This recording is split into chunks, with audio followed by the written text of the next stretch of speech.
All right, live from Studio 6B, Real America's Voice on a Thursday night. Welcome to the program.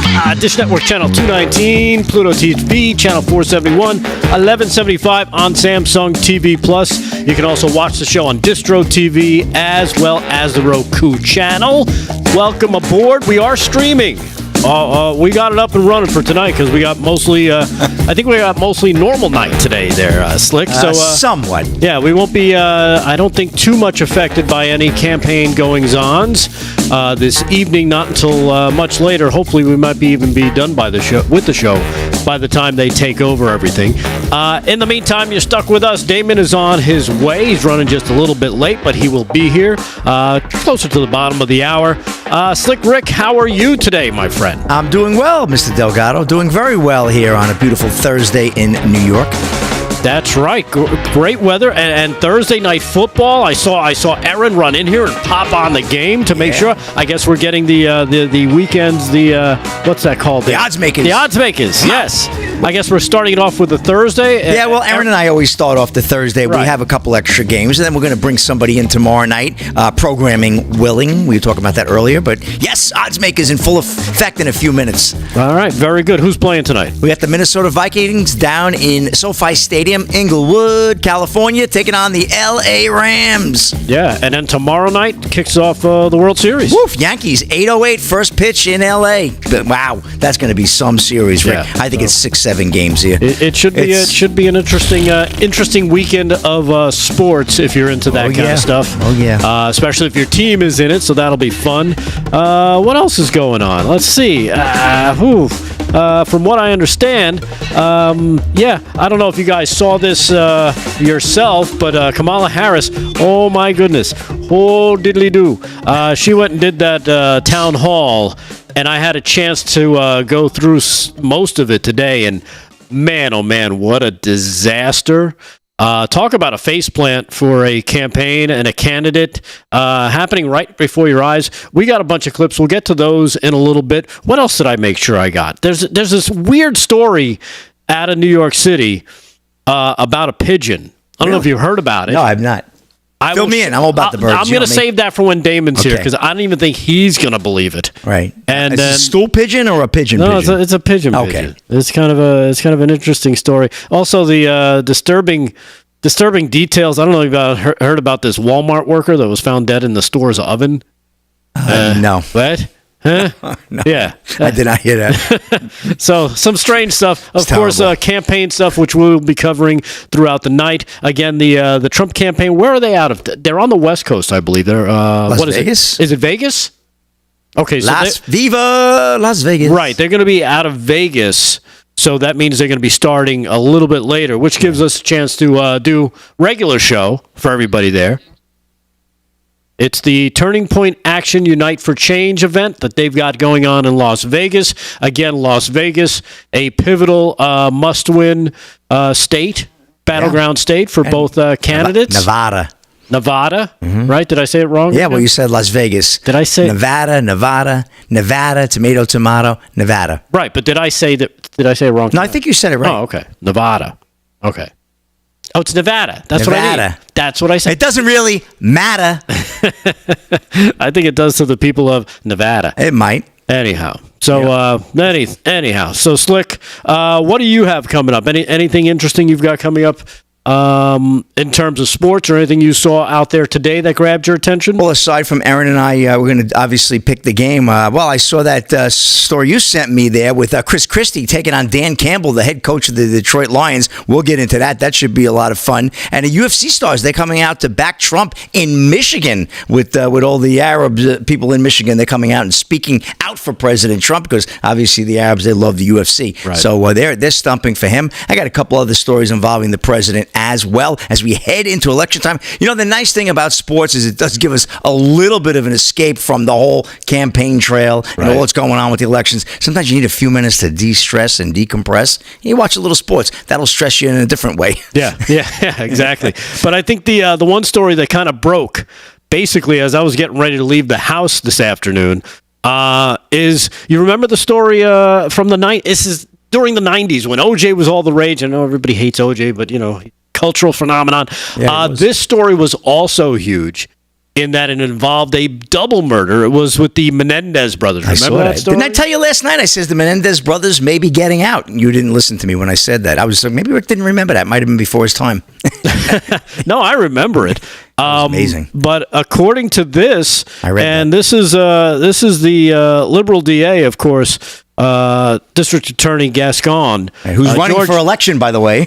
George Gascon out of Los Angeles. He held a press conference this afternoon. This is cut number 10. Check this out. Cut number 10. This is the LA DA, Gascon. I have to tell you that after a very careful review of all the arguments that were made for people on both sides of this equation, I came to a place where I believe that under the law, resentencing is appropriate, and I am going to recommend that to a court tomorrow. Yeah, so there you have it. According to LA's top cop, they say they've reached a decision to seek a reduced sentence for the notorious Menendez brothers. He said after a careful review, he's going to recommend. He says he said he will recommend a sentence of 50 years to life for each of the brothers, which could make them immediately eligible for parole under the state law because they were under 26. Who cares if you're under the age of 26? You're killing somebody. You pretty much should be put away for life. No hope of parole. And I read not all the family is on board with this either. Yeah, exactly. Eric and Joseph Lyle, as he was known. Menendez, if you don't remember the story, they ambushed their parents with shotguns in their living room of their Beverly Hills mansion in 1989. The first trial ended in a mistrial. They were both convicted in the second trial and sentenced to life in prison without the possibility of parole. However, under a new California law brought in by the woke liberal left, district attorneys have the authority to request new sentences that were handed down before they took office. Well, isn't that peachy? They've both been in prison for nearly 35 years and should be in there for another 135 at least, I think.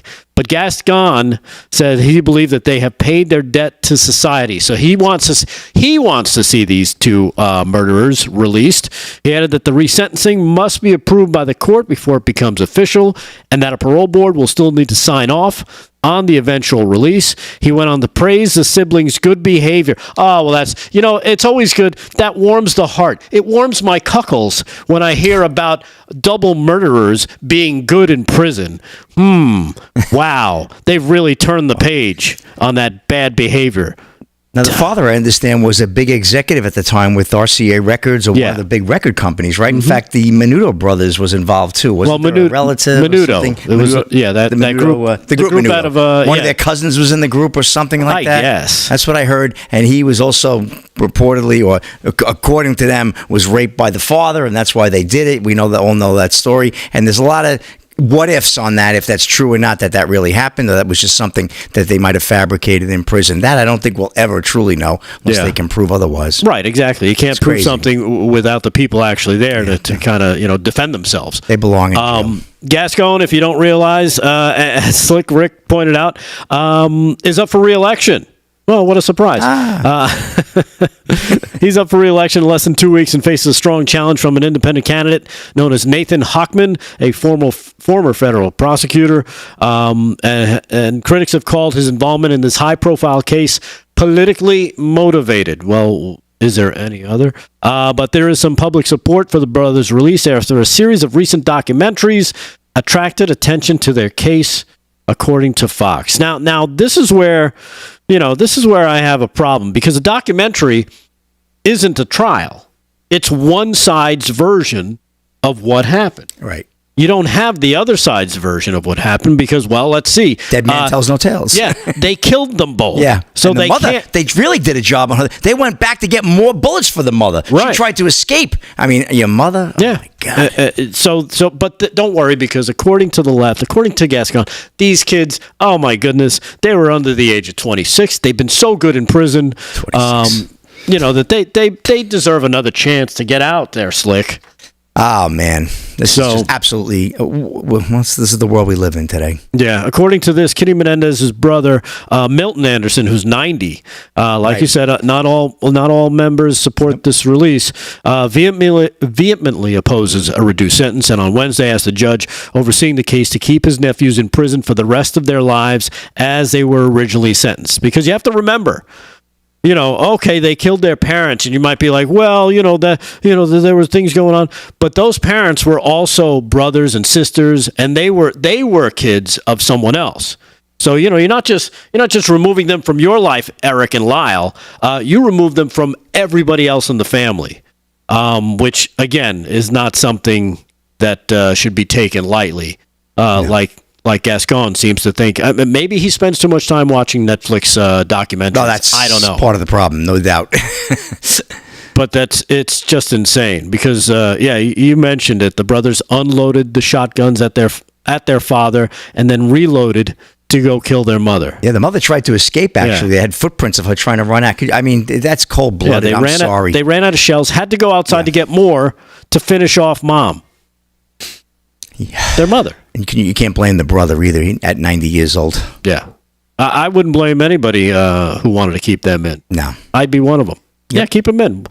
Really, at what point, what are they going to do? Go out and, do good in the world? No, they're not. And what, a soup kitchen? Right. Nobody's going to welcome them into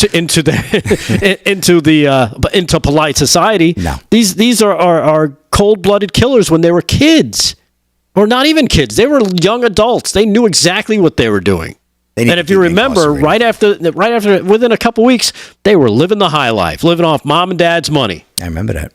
Waiting for more of it to pour in because that's what they wanted. And the sad thing is, they will get out. They'll go on a book tour. They'll get all these interviews from all these liberal Tonight shows, and they'll make a ton of money, and it'll be the same thing again. Yeah, exactly. Just insane. So that was the big story this afternoon. The Menendez brothers look like they're going to be released. I don't know what to tell you, but that's crazy California. All right, we'll take a quick break. We come back, we'll do some sports. We'll kick off the first pick of the Oddsmakers for the week for Thursday Night Football. And, of course, more news and stuff throughout the night. Live from Studio 6B, Real America's Voice. Stay there.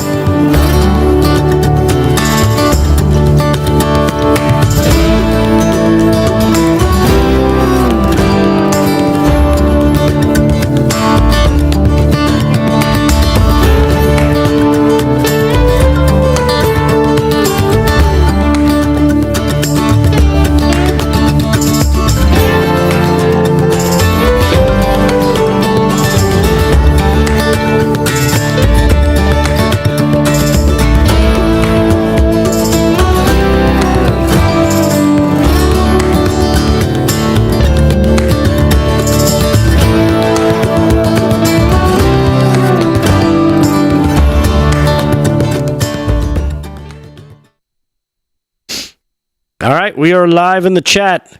2-minute breaks. I see that. I saw the clock. Clock looked different. I'm explaining to my good buddy, his name is Austin, who's watching tonight out of New York. He said, "What's that stupid thing on your face?" I don't think anybody's digging that beard, Rick. Well, no, me either. It's the election beard. Yeah, but that's what I said. I made a commitment 3 weeks ago that I would not shave until the election, and so I haven't. But it's not exact. I'm not exactly, I don't know, gifted when it comes to facial hair. So this is what I'm stuck with. Right. It looks like a used Brillo. You know how they get all kind of strung out and turn white? Looks like you scrubbed the bottom of the refrigerator with it. Oh, man. On the YouTube. I got to go to the YouTube and check out my friends on the YouTube. We've left them out on the island the last couple of nights, right? Big D hasn't been able to. Okay. Woof. All right. We're flexible.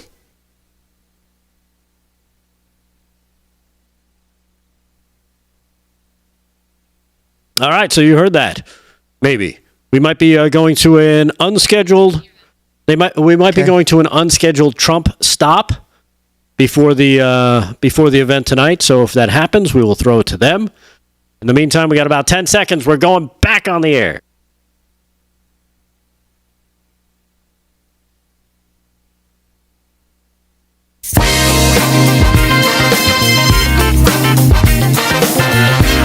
All right, live from Studio 6B, Real America's Voice on a Thursday night. Damon should be here in just a little bit. He's run just a little bit late, had some family stuff to deal with, take care of, celebrate, so that's a good thing. But he'll be joining us in just a little bit. We've got some news and stuff, campaign stuff, a lot of great headlines breaking today. Again, we just covered the Menendez brothers. Look like they're going to be released. A lot of different things. I don't know if you caught Bill Clinton. Let's see if Damon can pull it up on his computer when he gets here. I guess he finds Carrie Lake out in Arizona, who's running for Senate. I guess he finds her quite attractive. Oh, Carrie Lake? Nice looking lady. Of course, Slick Willie out there making sure, it's okay. He's supposed to be, out there strumming up support for Kamala and her campaign and everybody on the Democrat side. But what does he go out there and say? He likes that. He likes himself a little Carrie Lake is what he does. Does he really? Yeah, I'm sure Hillary loves to hear that. Old Slick, right? DJ. Exactly. What else is out there? A lot of different things out there. You know what? Let's get to sports, though, because I know the Thursday night game's about to start. It's the Vikings and the Rams. Are they out? Oh, we're kicking it out to where are we going? We're going to Las Vegas right now. We just got it in the control room. Going to a speech right there in Las Vegas, Nevada. And turning it over to the Turning Point Action. You voted, someone in your house may not have voted. Someone in your neighborhood may not have voted. Sign up outside. Drop off your ballot. They're collecting ballots outside here today. Just like this. A ballot just like this. Anyone still got one of these that's still sitting in here? Ask a neighbor. Fill it out. Get it in today with us. Sign up for our team to come help you vote. Guys, I have some news. I just got off the phone with our data team. We're winning Nevada.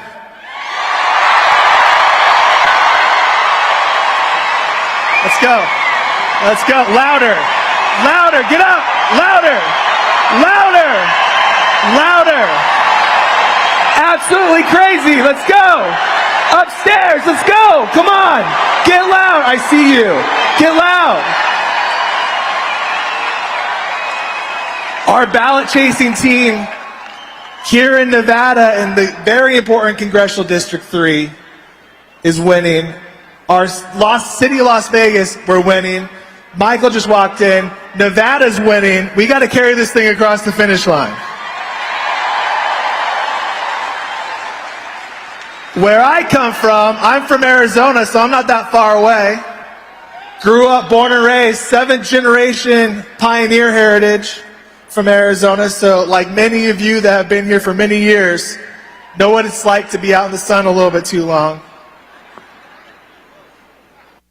But here's what I can tell you is happening in Arizona as well. You excited for this? We're winning in Arizona. Get up. We're not just winning Arizona.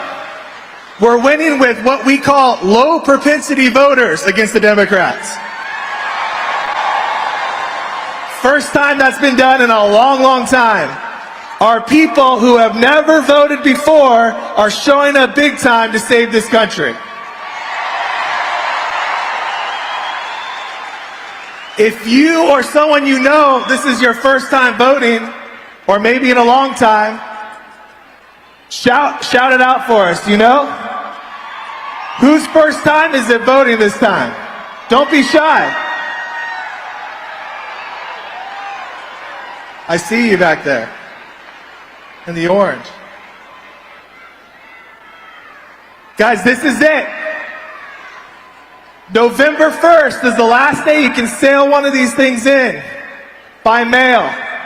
If you have not yet registered to vote here in the state of Nevada, if you have a friend, a loved one, a family member, take them to the polling place, get them registered on site. You can do that up until Election Day. I need a commitment from every single person here right now. 2 things. One, on your phone, you'll download the Turning Point Action application, go out, in the top left-hand corner, hit the arrows, and then contact and help chase ballots with us until November 5th. Can you do that for me? Every person here can do that today, right now, while you're sitting here. So while you're in the program waiting for President Trump to come on stage, download the Turning Point Action application, tap the arrows in the top left-hand corner, you following me? And make a plan to contact 5 people between now and Election Day. Can you do it? 5? Can you do 5? If you could do 5, put 5 up right now. You can do it?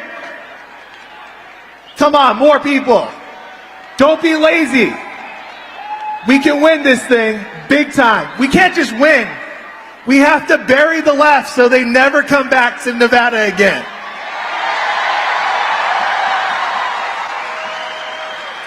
Second thing, take one person to go register to vote at your polling place. One person. One. You take 10. I'm going to hold you to that. I see you. I see you right there. The guy in the MAGA hat. One person. If every single person in this room today takes one person to register to vote at their polling place between now and November 5th, on November 5th, it is impossible for the left to catch up. So let's do it, guys. Who's in? Who's in to win? Get the energy going in here. We've got a great program ahead for you. Thank you for everyone being here. God bless you. Thank you for supporting Turning Point Action and Turning Point PAC. Let's make America great again. God bless you. All right, there you have it. Things are starting to ramp up in Las Vegas at the United for Change rally from the Turning Point Action group out there doing the Vegas thing. Of course, Donald Trump will be joining them around 10 p.m. I think, right? Okay, so that's what we're going to show in the box there on the bottom of your screen. And now Guy Nora is making his way to the stage.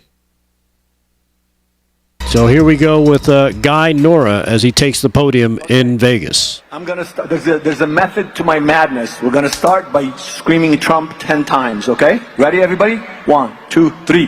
Trump! Trump! Trump! Trump! Trump!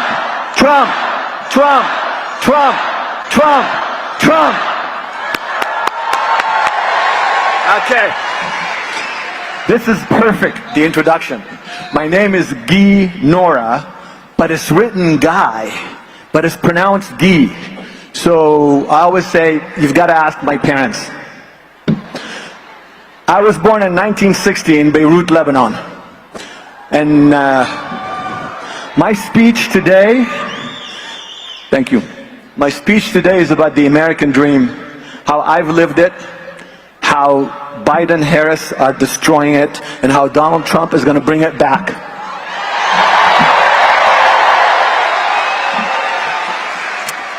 Born in 1960, 1975, there was a civil war in Lebanon. I was involved in the civil war. I was 15 years old. I fought with the Christian militias against the PLO. I told my parents I was going to Boy Scout camp, but I was going to commando training. So I knew what I was doing. 90 days, 4 months later, my parents got me out of the war zone and brought me to Alameda, California. From the moment I set foot in this beautiful country, I wanted to be an American. I wanted to belong.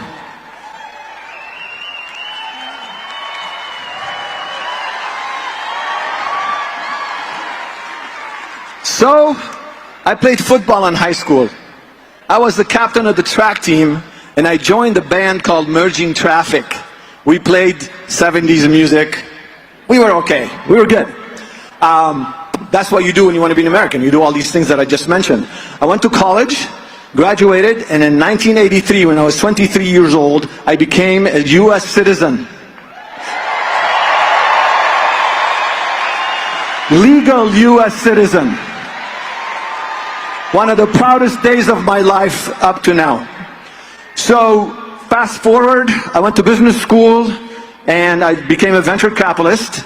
And when you're an American, you start your own business. I started my own firm called Alta Partners. We raised $2 billion over 10 years in life sciences and biotechnology, which is biotechnology and medical technology. We invested in 180 companies, 120 went public, great success. Fine, it's not about me, it's about the American dream. I was able to live the American dream. So, let's talk about Biden-Harris and the American dream.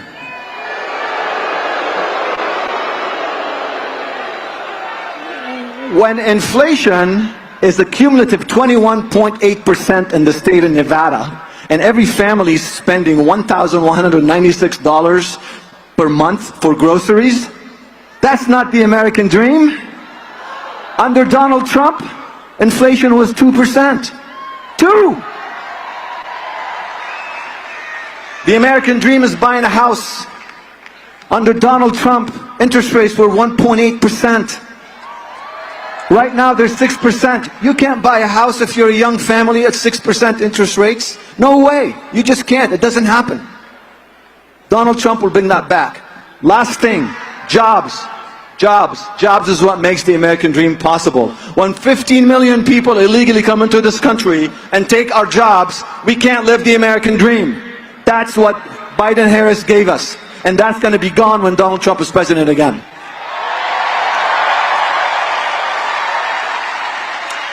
We are going to make the American dream possible again. We are going to make America healthy again. We are going to make America great again.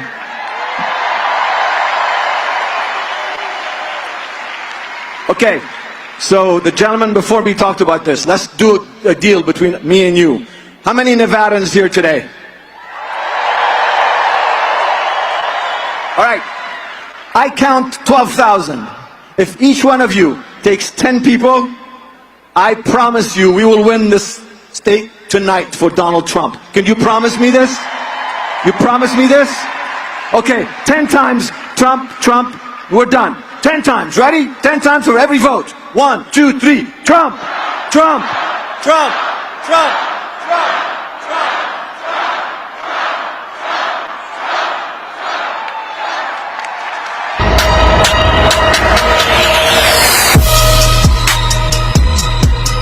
All right, live from Studio 6B, Real America's Voice, coming back from Vegas at the Turning Point Action United for Change rally. That was Guy Nora just up on stage. We'll be taking more speeches throughout the night. And again, for people asking for the little box that you see, I guess it's under me, corner of my box there. That is Trump's plane. So they're awaiting his arrival. He'll be joining, of course, the people in Vegas tonight. But Bill Walsh is right now taking the stage in Vegas. Let's go to him. Now do me a favor and turn left, right, and tell someone you look good. Now do it one more time and say, but I look better. Could you guys do me a favor and make a big round of applause for the entire Turning Point team? Come on, they deserve some love. Bring it up. I will tell you the lineup today is second to none. I was at Mar-a-Lago yesterday. We had President Trump come in to speak for a couple minutes to the group. I'm telling you today, Trump wins in a landslide.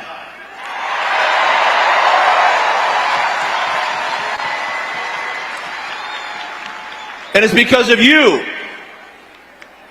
Because one person, how many? Can change everything. Say this nice and loud. Say, we have big things to do. Now turn left, right, and say, you don't know who you're sitting next to. Because one person can change everything. His name is Donald J. Trump. If anybody in their right mind will take a bullet for your business or for your country, you vote for him.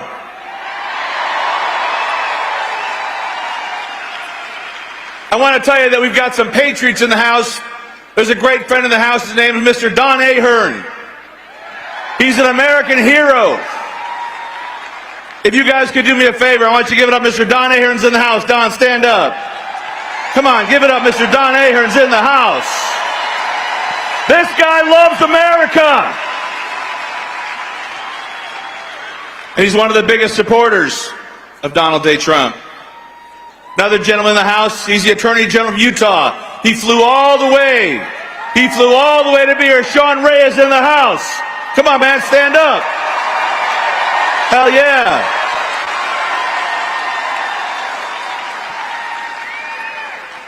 But it really comes down to this. There's three things that you have to get in the back of your head. Say it nice and loud. Say family. Say faith. And say fun. I promise you, Kamala can't spell any one of those. I love this idea, no tax on tips. Say no tax on tips. It's a winner. But I also believe, as a business coach and a venture capitalist, we love to sponsor events like this. Say this nice and loud. Small business makes America great. And if you're a small business, you got to get on the phone tomorrow. You got to send your emails out tonight. You got to send out those text messages. Your $10 makes the difference. All we have to do is vote for Trump to win. We have served more than 100,000 small business owners. My friend Vito Glazer's in the house. Give it up for Vito Glazer's. Come on, guys. These people travel the world to give back and make a difference. Pauline Lee's in the house. Where's Pauline? Give her a round of applause. This lady outworks everybody in this town. She never stops. But I know if you're here today, it's because you care. If you didn't care, you wouldn't be here. If Donald Trump didn't care, he wouldn't be here. He deserves your love. He's the hardest working man in America.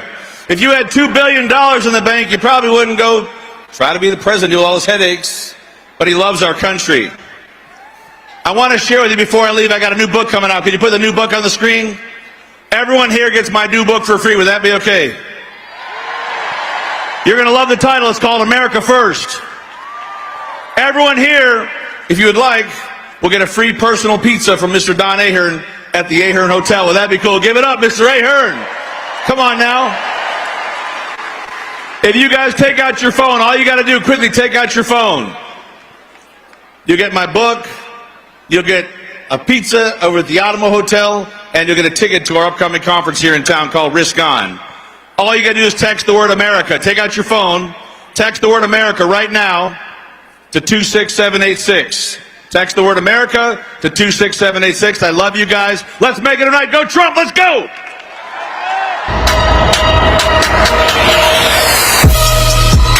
All right, there you have it. Bill Walsh on the stage at the United for Change rally in Las Vegas. Again, you're seeing pictures in the lower part of your screen of Donald Trump's plane as he's making his way to the venue out there in Vegas. Slick. Yeah. Man.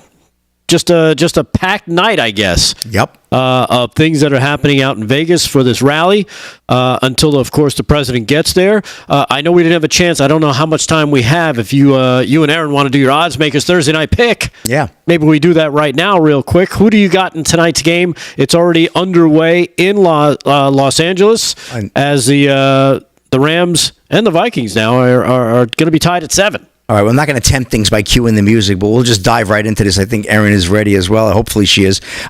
So it's Vikings and Rams in SoFi Stadium. Game kicked off about 15 minutes ago, and, well, they're already about midway through the first quarter.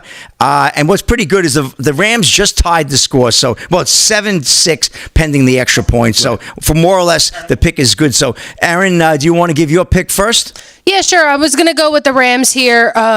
over Minnesota with Cooper Kupp back in the lineup tonight and Puka Nacua. I just think they're going to show out, make a statement at home. I don't like the fact that they're the underdogs at home. I don't think that's right, so I'm going to go with them over Minnesota. Okay, Yeah, and the spread is 2.5. Bet MGM spread is 2.5 points right now, so we're going to go with the 2.5 points. And I'm going to take Minnesota. I think Minnesota is going to be a little too strong. It's the student versus the teacher. Kevin O'Connell actually was on Sean McVay's staff when they won the Super Bowl. He was his offensive coordinator. Sean McVay, the head coach of the Rams, that would be, and the head coach of the Vikings is his former assistant. So it is the student versus the teacher. So can't wait to see what happens there. After that loss last week, that close and tough loss to Detroit, I think the Vikings bounce back. Doesn't look like either team's prepared to play defense because both teams had the ball and went right down the field with no problem executing. It's probably going to be a 49-47 score, but I'm going to take Minnesota and I'm going to lay on the road the 2.5 points. Hate to do that, but I'm going to do that. So, okay, we're head-to-head tonight. Aaron with the Rams and Slick with the Vikings, and I need a win or two because I got to catch Aaron. She's over 500 and I'm under 500, and I need some help this weekend, so got to get it going. All right. And so that's the odds maker pick. All right, very good. So that's the odds maker. Let's do some sports now real quick while we have a few moments with Slick Rick. Slick Rick Sports brought to you by Mike Lindell's MyPillow. Go to mypillow.com. Use our code LFS6B at checkout. You'll get a special gift just in time for the holidays. Nice. Anyhow, Slick, what do you got? All right, let's stick with President Trump. That's the theme tonight, as it is every night right through the election. And UFC stars back Trump in appeal to Arab Americans in Michigan. Warner Todd Houston of Breitbart. A group of UFC stars gathered in Detroit last week to convince Arab Americans to vote for former President Donald Trump as the election comes down to its final 2 weeks. Fighters Justin Gaethje, Beneil Dariush, and Henry Cejudo, who spoke for Trump at the event sponsored by the Conservative Middle Eastern Political Action Committee, it's a mouthful, told supporters that Trump is the best bet for Arab Americans because the former president will work toward actual peace in the Middle East. Fox News reported. The Iran-born Darush, for one, said that Donald Trump is a different sort of politician than those who have come before him. For me, peace abroad is probably like second to my own family at home. I want peace for my family. I want prosperity for my family at home. But to forget about those people, he said, I saw things in the Middle East where he stopped ISIS, where he stopped bombing, just random people like former President Barack was doing, Baruch said, added to the New York Post. He made me realize something about the government, not just over there. There's extremists on our side too, and they love war. War is profitable to them, Darush said. That's very right. I think Donald Trump brought 4 years of peace, the Egypt-born Ali Abadis added. Now you see the whole world has war in Gaza, Syria, Iraq, Lebanon, now Iran. The whole world is going crazy because I don't think the people respect the leadership of the United States right now. We talk about that almost every night here, don't we? I don't care if you're Jewish, you are Muslim, you are Christian. People are dying, Ali Abadaz said. How do you really miss President Trump? Because in 4 years, he created the Abraham Accords. Maybe it was not perfect, but nobody died. I do get punched in the head for a living, so I have written some words, joked the UFC fighter Gaethje. Michigan is one of the key battleground states in this election, and while Trump has been closing the gap, the state is barely in the Harris column in some polls, while Trump has taken the lead in others. So Donald Trump closing the gap with a little help from his UFC friends. No surprise there. We see the warm welcome he gets at all the UFC bouts when he goes, how much they love him, how much they respect him, and I'm glad to see these fellows are stepping up for him as well. So I'll get to that Chris Christie story in the next segment if we have some time, Rick. Definitely. I'm going to throw it back to you. And you mentioned the UFC, and again, Slick Rick Sports brought to you by Mike Lindell's MyPillow. Go to mypillow.com. Remember, once you make your purchase and you save yourself some money using our code at checkout, LFS6B, send that receipt to us, and you're going to get a special surprise just in time for the holidays. So make sure you do that. Take care of it. And, of course, you're supporting the show, and you're supporting the great people, including Mike Lindell, over at mypillow.com. Now you were talking about the UFC. Remember, they're basically their most famous commentator, Joe Rogan. He's going to be interviewing Donald Trump on Friday. I saw that. That's tomorrow. Wow. Yeah, that's tomorrow already. So that's going to happen tomorrow at some point during the day. I wonder if they're going to do it live, and then I'm pretty sure they're probably going to do it live and just kind of let it flow, or if they're going to do it, record it, and then release it. I don't know how they normally do it for the Joe Rogan experience. If he does it live He probably will. Do you think the president will make the full 3 hours that he normally does? I mean, we know he can because we've seen him do it on the rallies. Right. Yeah. I don't know how long they're going to allow, because of course it's Friday. Right. There's a full slate of other things that the president has to do. We know of a few of them. There's going to be a rally that night. That's so true. I think there's going to be a certain limitation in terms of time. I would say at least an hour of just free flow, no breaks, no interruptions, that kind of thing. That's If appointment it goes television. longer, even better. Or appointment podcast. Yeah, exactly. As you can see from the screen next to us, I guess that's the motorcade for President Trump making his way. Here they come. Over to the convention site for the Turning Point Action United for Change rally. Harry Reid. They named an airport after Harry Reid. Harry! Yeah, well. That's insane. Unreal, There right? you go. So now you know they're in Nevada. Nevada. The president. He's in Nevada today. He'll be at MAGA Square Garden on Sunday. That's this right. guy is all over, man. Mr. Worldwide. Well, Mr. Worldwide. Countrywide, anyway. Yeah, think about the weekend that's bless him. on tap this weekend. It's like when you think about World Series. Excuse me? Segal Chata is coming to the stage. Okay. All right, we'll give you the rundown of the weekend, but he mentions Madison Square Garden. That's going to be something. That's going to be something. Yep. You got the World Series starting on Friday night, Friday and Saturday, World Series games 1 and 2. You got big college football games on Saturday. You got NFL games on Sunday. You got MAGA Square Garden on Sunday. Night. It's going to be a crazy weekend. Let's go to the speech right now out in Las Vegas. Me to come out here, And here we are. And as the RNC committee woman, do a little prayer for all of us. That's Ada Garrett. Because at this rally, you're at the right one if you yell out, Christ is King.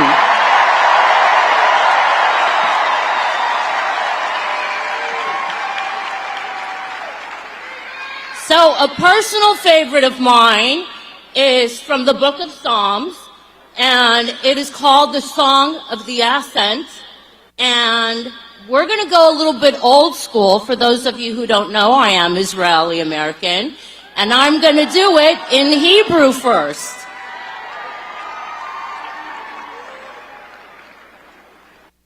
So,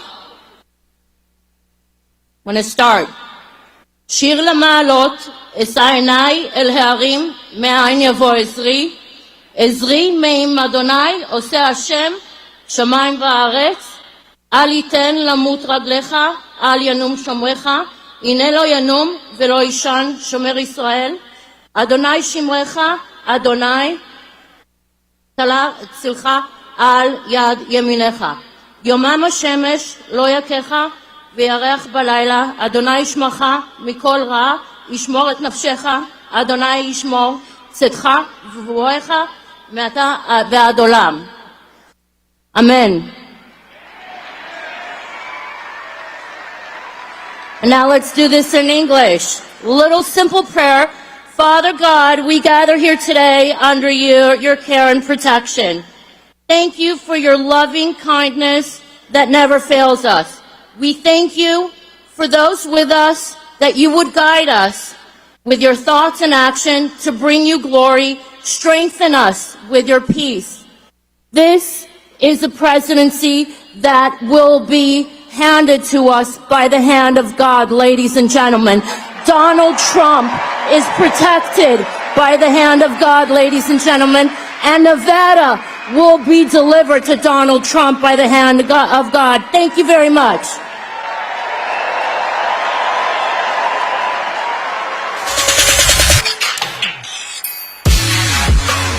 All right, there you go. Live shot there. United for Change rally, Las Vegas, Nevada, as we wait for President Trump to make his way over there. Live from Studio 6B, Real America's Voice. Sorry I'm tardy, but senior night for my son, Michael McDonald, coming to the stage right now at the United for Change rally. I wonder if it's a singer. No, it's the Republican chair we heard from a couple weeks ago. Got Hawaiians in the house? Aloha! Aloha. This guy's fired up. I like him. And my Samoan brothers and sisters, Aloha! That's for my queen, Gillette. It's been a hell of a ride, baby. It's my Hawaiian queen. Give her a round of applause, please. Well, you heard Seagal say it. Here we are. This is what it's about. Bringing it all together. You know, the other side always makes fun of us. They say all these great things about we're not for the working men and women. We're not for the working class. Well, I can tell you one thing. I've been with this man, Donald Trump, since 2015. Through all of you, we brought back the Republican Party for the working men and women to bring Las Vegas and bring Nevada out for Donald Trump.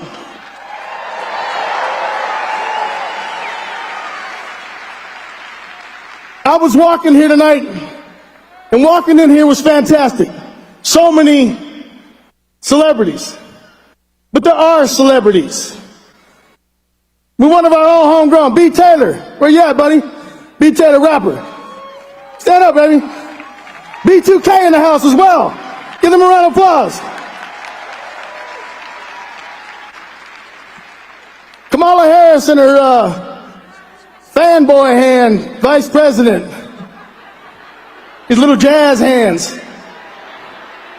Tries to call us out. The problem is, they've been talking but never doing. What they've done to the black community, what they've done to us working men and women, what they've done to the Hispanic community. They kept us down. They give us words, no solutions. We want solutions on the kitchen table. We have to raise our kids. We have to take care of our parents. We can't afford gas. We can't afford food, but we can't afford this. You're going to hear us loud and proud. We're going to cast our vote for Donald Trump and send them packing after this election.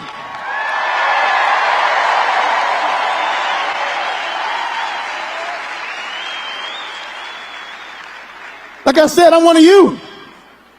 I bus tables. I was a bellman. I parked cars. I was a Las Vegas Metropolitan Police officer.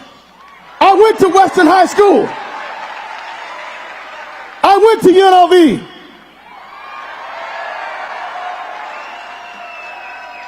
Coach Odom, this is for you. God bless the rebels. This is what's come down to. They've talked about us. They've called us names. They've tried to assassinate our president. And what happened when they did that? I want all of you to shout, everybody in California, all the people that aren't being able to see it, I want you on your feet. What did our president do? He stood up and he said, fight!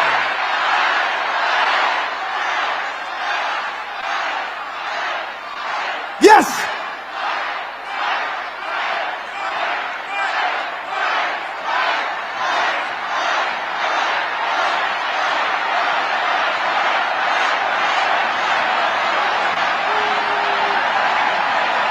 Yes!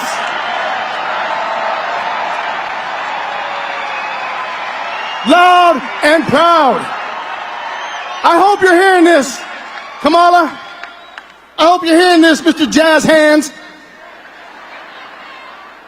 Because your voice is your vote. You have to make your voices heard. You need to vote no matter what. Your neighbors, your family, even if they've never been there, get them out. Show them how. Because if not, all this doesn't matter. Because I can tell you, come election night, you think it's loud here today? Wait till we have the opportunity to call Donald Trump Mr. President one more time. God bless you. Vote. He's adorable. Yeah. Michael McDonald, the Nevada GOP chairman, there at the United for Change rally as we wait for President Trump, who's making his way there now. We've been bringing you live footage from the motorcade there as they make their way to another great event here. Charlie Kirk, man, 2 nights in a row. They know how to do these productions. And the president, I'm sure, boy, the energy in the room last night in Georgia was palpable, even through the screen. And I'm sure tonight it'll be the same. And they've got a lineup of speakers coming up that are just one home run after another. A lot of names you'll recognize, even from this network, coming up. So people you see all the time. So we're going to bring you all these great speeches, and of course, leading up to President Trump's speech tonight. So, boys, how we doing? Good. We're doing. Thanks for holding it down. Yeah. My son's senior night tonight. How'd it go? Nice. It was very emotional. Very emotional for him, more than even for his mother and I. Really? Yeah. And the finality of it all. Wow. But it was good. I mean, they lost tonight, but the team that was tied with them also lost. So they had the tiebreaker, so they actually made the playoffs. All right. Well, that's good. Yeah. Okay. But I think the finality of it all, last home game, kind of coming to an end. Like, you're not going to do this again, you know? Yeah. Yeah. Hit you like a ton of bricks. And this isn't even his sport. So here's what you're looking at now is a live shot. President Trump has made my understanding is an unannounced stop. Yeah, unscheduled. Unscheduled stop. And what's the name of this place, Aaron? The Havana Cuban Kitchen and Bakery. Oh, that sounds good. And you're getting a Have first a little flan. and only live look here as President Trump makes his way into the Havana Cuban Kitchen and Bakery. Yeah. I got to get some flan. No. And there he is. Flan is blah. Flan You got to is- get the bread. See if we get a little... You get some fresh baked talk Cuban about bread. feeling the Cuban energy. sandwich, Let's baby. listen in here.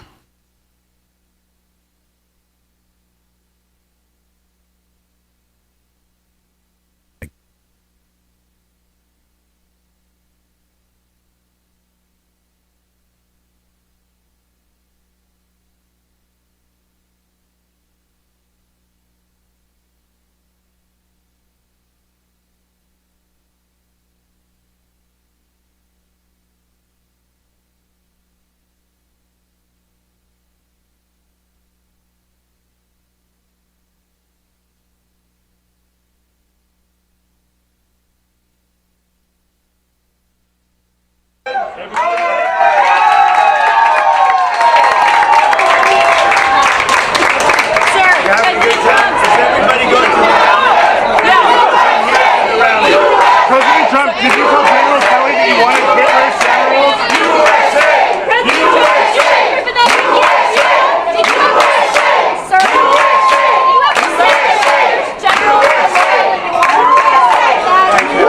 Sir, The Atlantic is reporting that you said that you wanted the kind of generals that Hitler had. Is that something that you've ever said? No, I never said that. What did you think? Rag that he made up stories. He's done it before. It's a failing magazine. Right before the election, it's just a failing magazine. What do you think of the Vice President calling you a fascist?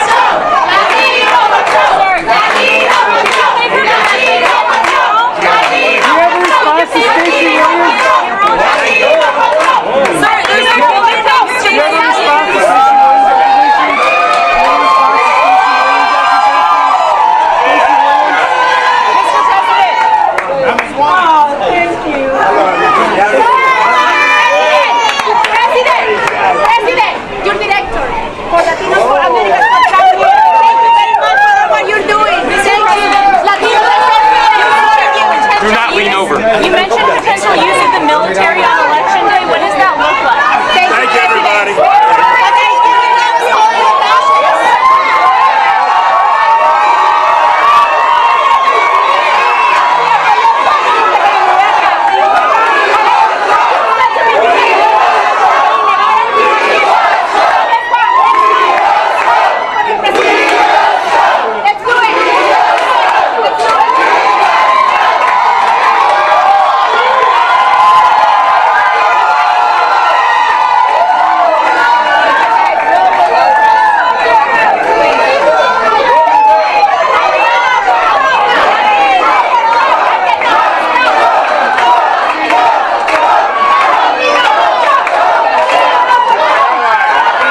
Imagine if. All right, there you go. President Trump with a surprise visit to the Havana Cuban Nice. kitchen and bakery. And people were fired up in there to see the former president. You can see the connection he has. You see why he's... Listen, Nevada's not a place that he's supposed to be this tight. Nevada is not supposed to be, thank you, not supposed to be this tight. And there's polls that show the president possibly leading there. Yeah. Decision Desk HQ, Trump 47.7, Kamala 47.6 in Nevada. Oof. This is not a place he's supposed to be competing. This is one of the places that you look and they say, well, that's pretty comfortably for her. Well, no place is comfortable for her right now. No, and remember, Trump always outperforms the polls by at least 5 points. So, and as John Ralston said, Ralston reports, if you're not following him, then you're not up on what's really going down in some of these places. He says things are getting more curious and more curious in Nevada, excuse me. Those Walsall mail ballots I told you about have dropped, and they did not help the Dems. Of the 16,000 counted, it was 6,000 D, 6,000 R, 4K for others. GOP statewide ballot lead is 18,000 out of about 417,000 cast. So, yeah. All right, Galu Tagovailoa, is that Tua's relative to Tua, I wonder? Let's go to the stage. Could be. Might be his father. Thank you. Well, first and foremost, I want to give all the thanks and glory to our Heavenly Father.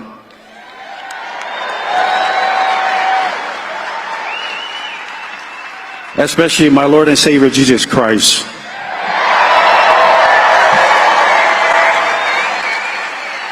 I just want to thank Him for giving us life, health, and strength.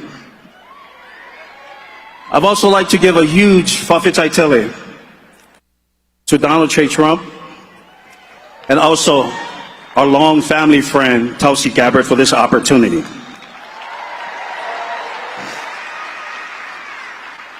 It truly is a blessing to be here today. My name is Ngalu Tagovailoa, and my beautiful wife is with me, Diane Tagovailoa. We are the parents of some athletes with Tua Tagovailoa and Taulia Tagovailoa. I was born in American Samoa, a proud U.S. territory, raised in Hawaii, and now call the great state of Alabama my home. I'm proud to be representing the incredible Pacific Islander and the Polynesian community. We come from a heritage of strength, courage, and unity. We come from a culture where we protect our families and we protect our homes. We protect ours. Like all of you, we believe in the values that makes this country great. And those values are hard work, faith, family, and freedom.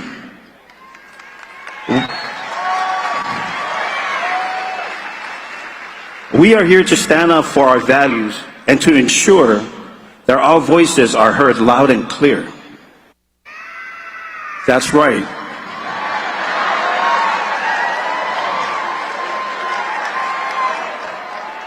The American dream is alive. And it's a dream that belongs to all of us. Together, we celebrate diversity. But we also stand united behind the principle that makes this nation and the land of opportunity for all.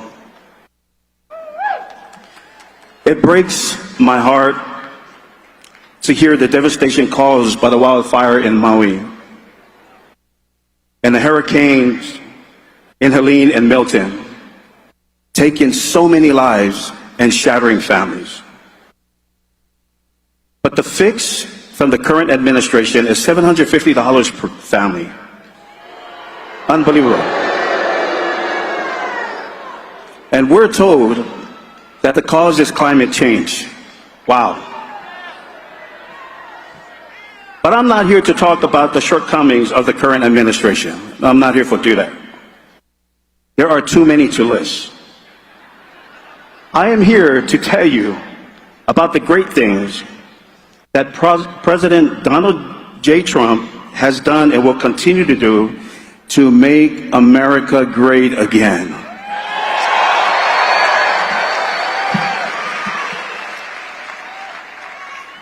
We are here because we believe in putting America first. So let me ask you, do we want safer communities? Yes. Do we want a secured border? Do we want a better economy? Do we want to lower prices on food, fuel, and housing? Do we want more money in our pockets? How about no taxes, especially in Vegas, no taxes on tips and overtime? Well, let me tell you, President Trump will give us all these things and more. President Trump will protect our country and our freedom. He will also bring common sense back to the Department of Education.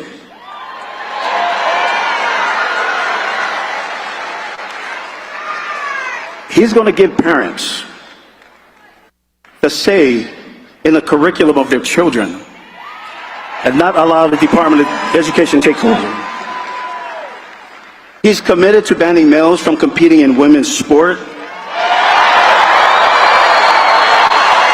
because fairness matters. And guess what? I love this one.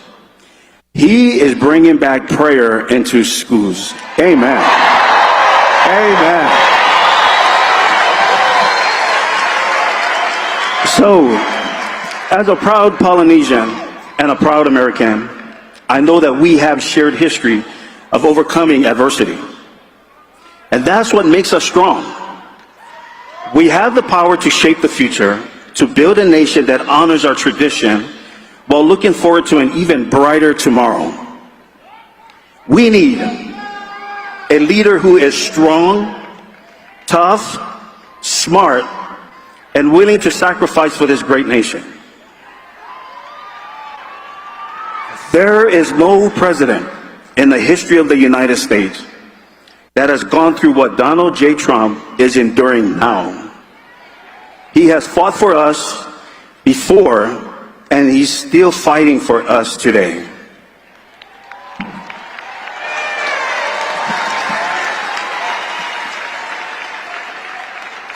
So we the people, we must vote for Donald Trump so he can get back the America that we love and value we stand for. The America that is safe again. Together, we will make America strong again, prosperous again, and yes, we will make America great again.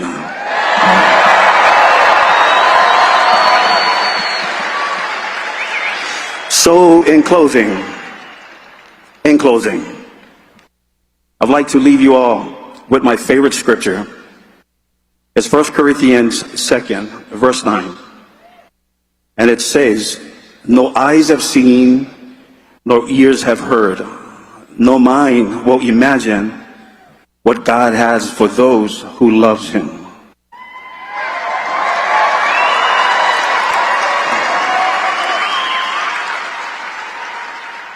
And Mr. Donald J. Trump is a man that's after God's heart. So don't forget to go out there and vote. And I want you to buckle up and get ready for the ride, because Donald J. Trump will be our 47th president.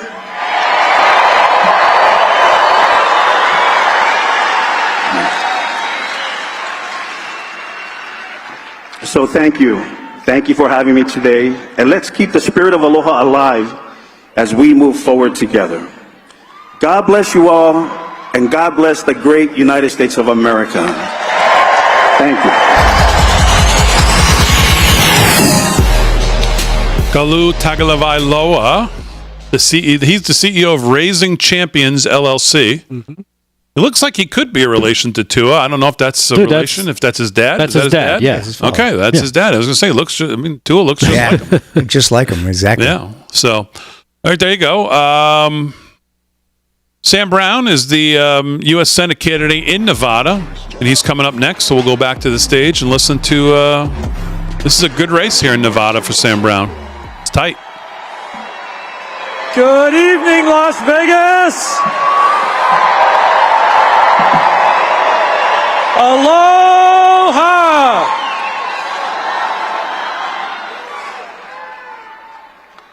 If I didn't know any better, I'd say there's some folks in here who want to win.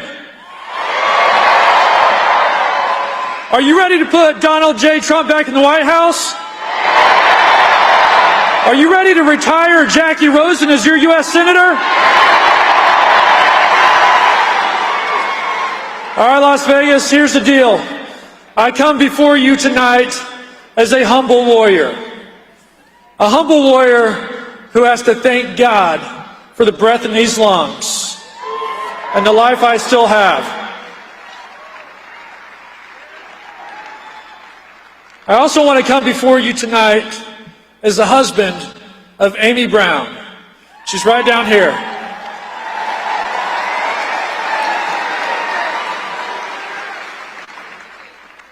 How many wives, moms, grandmas do we have out here today that are ready to fight for their country?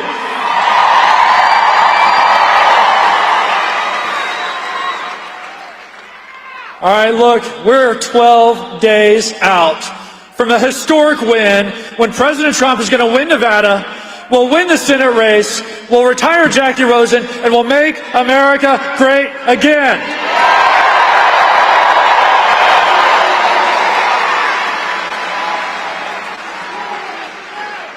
Now, I know no one out here has seen any of the ads in the Senate race the last couple of months, right? Maybe some of you have. Well, let me tell you about the other side of Senator Jackie Rosen. The side of Jackie Rosen whose wealth has gone up 61%, while most of us are still trying to figure out how to pay for our rent, put food on the table. Let me tell you about Senator Rosen, whose neighborhood is more secure than our southern border, with fences, gates, and security guards. The good news is that a Senator Rosen, who's violated the Stock Act, who tells us she wants to ban members of Congress being able to buy and sell individual stocks, and has seen her net worth increase and holds hundreds of thousands of dollars of big pharma stock, she will be retired in 12 more days.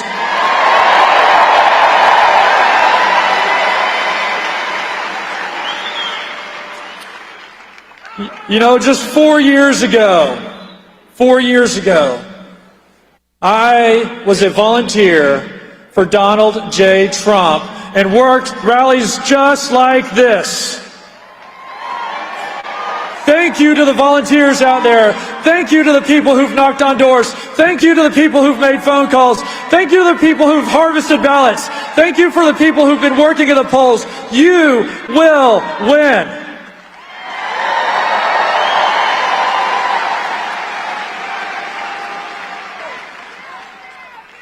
We need President Donald J. Trump back in the White House so bad. We have got to secure our southern border. We have got to confront the cartel. We have got to stop murderers and terrorists from coming into our country. And President Trump will secure the border and put America first again.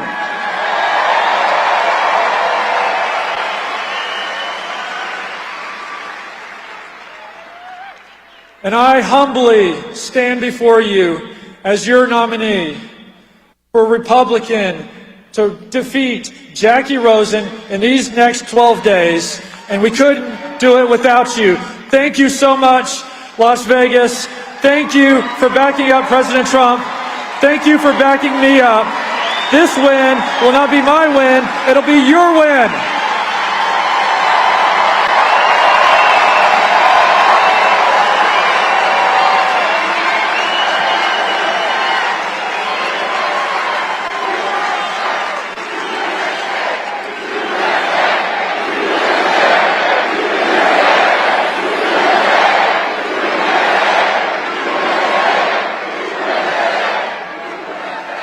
Let me leave you with this. A lesson I learned 16 years ago on the battlefield of Afghanistan.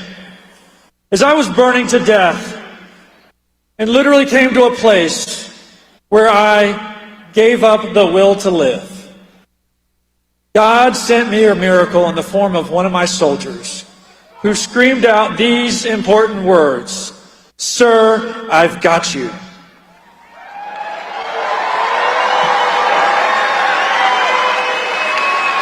Those words gave me a spark of hope.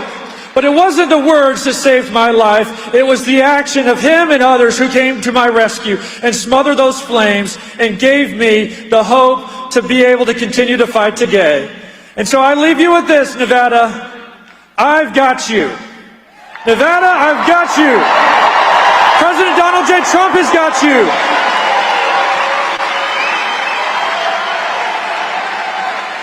So let's win, let's vote, get everyone out to vote. God bless you, God bless the United States of America, and God bless those who put America first.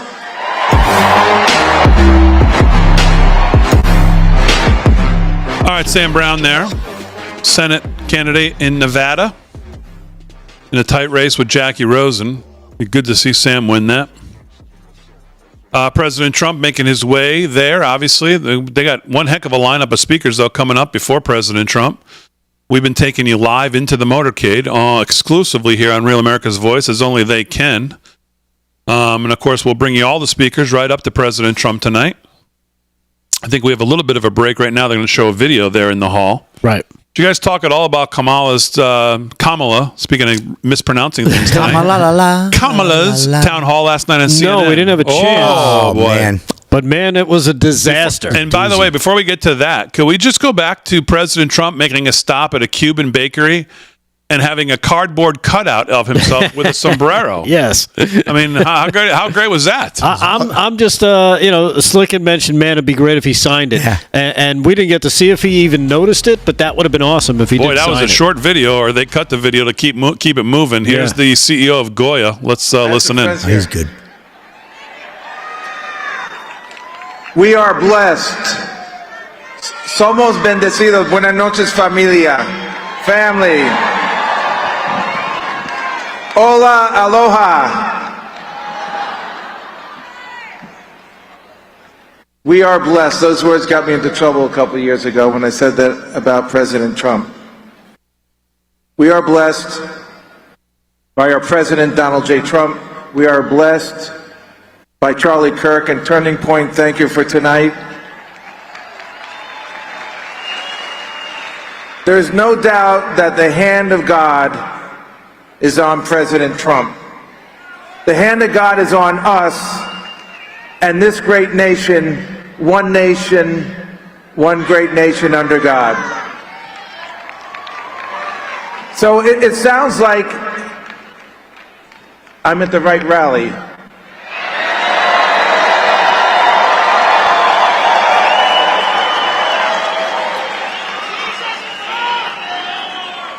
Jesus is Lord. A couple weeks ago, or a short time ago, two students yelled out, "Jesus is Lord." And what happened? Kamala Harris said, "You're at the wrong rally."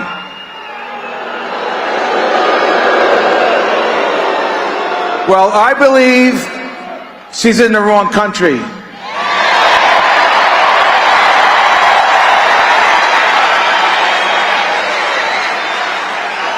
This is one country, one nation under God. Start learning that if you're going to want to be president, which you will not be. We don't want her country. That's Russia. That's North Korea. That's Venezuela. That's Cuba. That's people who do not, where communism prevails and they do not believe in God. We can't become her country. This is an existential election. If we become this country, we are done. But we will not be done. We have hope. So, if you believe in God, you're at the right rally. You're in the right country. If you believe in God, if you believe that God has called us each by name, if you believe you are valued, you're in the right rally. If you believe that God has given us a purpose, a reason to get up every day, God, family, and work, you're at the right rally. If you believe in getting up every day to work hard, create, and to give glory to God, you're in the right rally. If you believe in freedom and prosperity, if you believe in family, you're at the right rally. If you believe in loving God and neighbor as self, you're at the right rally. If you believe in a strong country and border protecting the most vulnerable. By the way, we went from 85,000 children not lost, sold, to 325,000 children sold.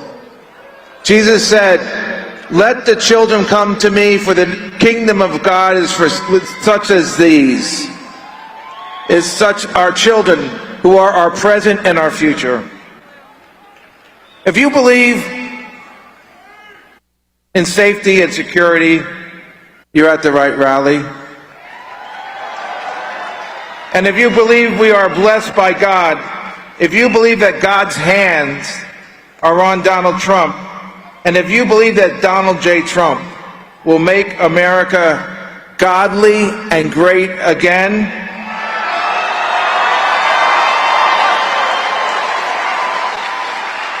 you're at the right rally and you're in the right country. Because with God comes hope, love, value, freedom, prosperity, and one great nation under God. President Trump, you are our hope. We believe God's hands are on you and that you will bring America closer to God. Amen.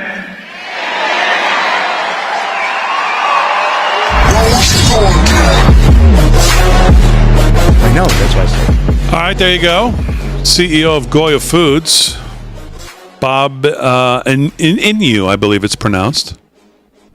And now the speakers should be rolling here. They got quite the lineup of speakers. Danica Patrick's coming up next, obviously a former NASCAR driver. Yep, Cash Patel, Jack Posobiec, Gina Carano, Jorge Masvidal, UFC BMF champion. Vivek, of course, Senator Marco Rubio, who we both saw with the president when he stopped at the bakery that had a cardboard cutout of himself wearing a sombrero. Vivek was there, too. Can we just go back to that again? How great that was there in the background. Too bad Trump didn't sign it. But he walked past it. It was pretty funny. I don't think he saw it. I don't think he saw it. I don't think he Senator saw it. Marco Rubio, and then, of course, Charlie Kirk, and then Tulsi Gabbard, who... I mean, I don't know if Tulsi Gabbard will give the same speech she gave the other night, but if she did, it'd be worth listening to it again. It was so good. Well, here we go with Danica Here's Patrick. Danica Patrick now. Racing up to the stage. Hello, Las Vegas. It truly is an honor to be here and in this movement with you. I'm with you guys. I thought to myself, what could I say to you guys today that would help Donald Trump get elected as president? That's the goal. And what could I talk to you guys about? And I thought back to a lesson that I learned in go-karting when I was young. So you go out on the track and you get timed, you time your competition, and you'd come in and I'd come in and my dad would say I was 2/10 quicker. And that just wasn't enough. We'd go out and we'd push harder, 4/10 quicker. Go out, push, not enough. And I remember when I was young how hard that felt, because I thought to myself, we're already so fast. But the lesson wasn't about being the fastest or just winning. It was about how do I get the most out of myself to see my potential? So right now, we're looking pretty good, right? Feel like the polls look pretty good. There's a lot of good momentum. We need to be too big to rig, right? So how about we take a page out of this lesson that I learned from go-karting about how we can get the most out of ourselves? Has everyone in this room literally done everything that they possibly can? Have you helped people get down to the voting booths? Have you talked to people? Have you had uncomfortable conversations? Have you done everything you possibly can? Because let's not just win this election. Let's win it by more than anyone ever has. Let's win it by more than anyone ever will. And you know what? I just learned an interesting statistic. In 1984, when Reagan won the presidency, his opponent skipped the Al Smith dinner. And Reagan went on to win 49 of 50 states.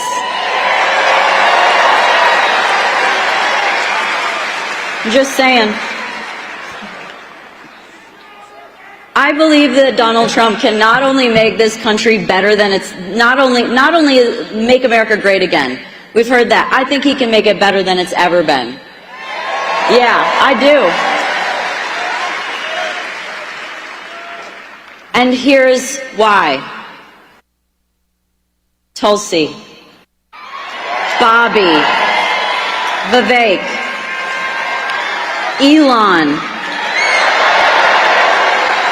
Charlie, JD, Tucker. Like, we have an army of brilliant human beings that can truly make this country better than it's ever been before.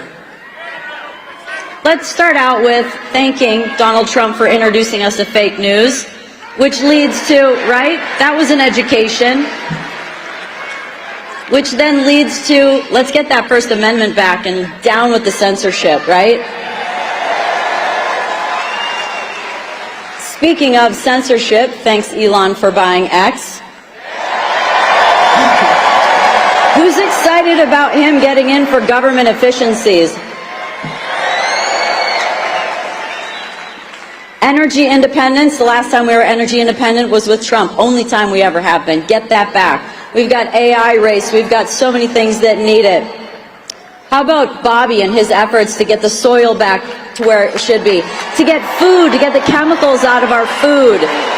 To come down on all of those big corporations that intervene with medicine to make us sick. Yeah. Secure our border. Deport illegal immigrants. Cost this country $150 billion a year. And how about let's just put an end to war? The last time, there was no wars under Donald Trump. I think this is the most important election of our lifetime. I really do. And I want to be able to say I love this country and not have that be divisive. And the last time I said that was December of 2023. I went to a Turning Point event in Phoenix called AmFest. And I said that afterwards. I said I love this country, posted a few pictures, and I couldn't believe the backlash that I got. And that's what started this whole movement, was from that point on.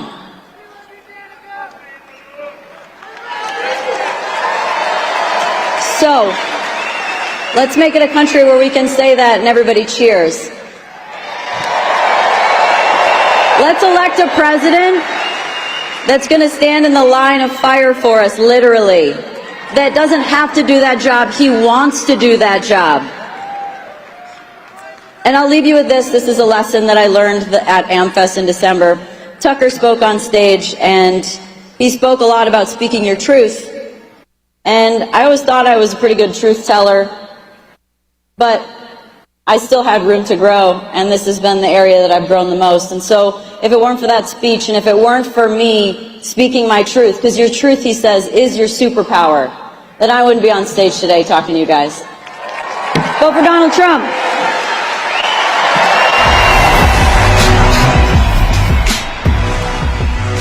All right, Danica Patrick. What'd you think of her, Slick? Fantastic. I love her. She's great. I know she recently converted to, become more involved with the Conservative and Republican Party. So it's good to see that she did that. Aaron Rodgers' ex-girlfriend, by the way. Oh. Yes, indeed. Oh. Really? Got that one, Aaron? Okay, Aaron Rodgers. Oh, look who's up next. Let's go back to the stage. It's Kash Patel. Man, they're just going one right after the other. Here we go. I'm going to stand up front because I'm short. Ladies and gentlemen, we are on a mission together, and I'm asking you to join our mission tonight and fight for Donald J. Trump. And that mission is going to see him enter the White House on January 20th because we are going to deliver the truth to the American people and the American voters that have been deprived of the truth for so many years. And our biggest enemy against that truth is the deep state. And we are on a mission to annihilate the deep state. And when the mainstream media and the Washington bureaucrats tell you there is no deep state, you tell them the following. You tell them then who are the ones in 2016 that used illegal campaign finance dollars from the Hillary Clinton campaign to go overseas and hire a foreign asset to create a fake dossier, only to have that dossier served up to the FBI so that they could lie to a federal court to be illegally surveilling Donald J. Trump. That's the deep state. And when they tell you that was a one-off, our intelligence communities aren't weaponized, you remind them that Christopher Wray, the FBI director, illegally surveilled 275,000 Americans in 1 year alone. That is a weaponization of justice and intelligence against you guys. And when you tell them, they'll tell you that was another one-off. Well, then you go ahead and you talk to them about impeachment 1 and impeachment 2. And you tell them that they used an intelligence asset in the intel community to fabricate evidence against Donald J. Trump about Ukraine so that he could be impeached unlawfully. They weaponized intelligence yet again. That's the deep state and the corporate media back there that has been lying to you and robbing us of the truth. And they'll tell you that won't happen again. So what you do is you continue to impeachment 2. And you talk to them about the January 6th insurrection disinformation campaign. I was chief of staff of the Department of Defense and in the Oval Office days before January 6th when our brave President Donald J. Trump authorized 10,000+ National Guardsmen and women, only to have Nancy Pelosi and Mayor Bowser reject that authorization. And when you tell them, when they tell you, oh, that didn't really happen, you press play on the video that Nancy Pelosi made in the bowels of the Capitol on January 6th when she was too busy making a movie where she admitted she was responsible for the security failures at the Capitol. That is the hardcore truth, ladies and gentlemen, and we're going to deliver it to everyday Americans. You guys are the conveyor belts of the truth. You are going to put this mission first and watch Donald J. Trump take back this White House.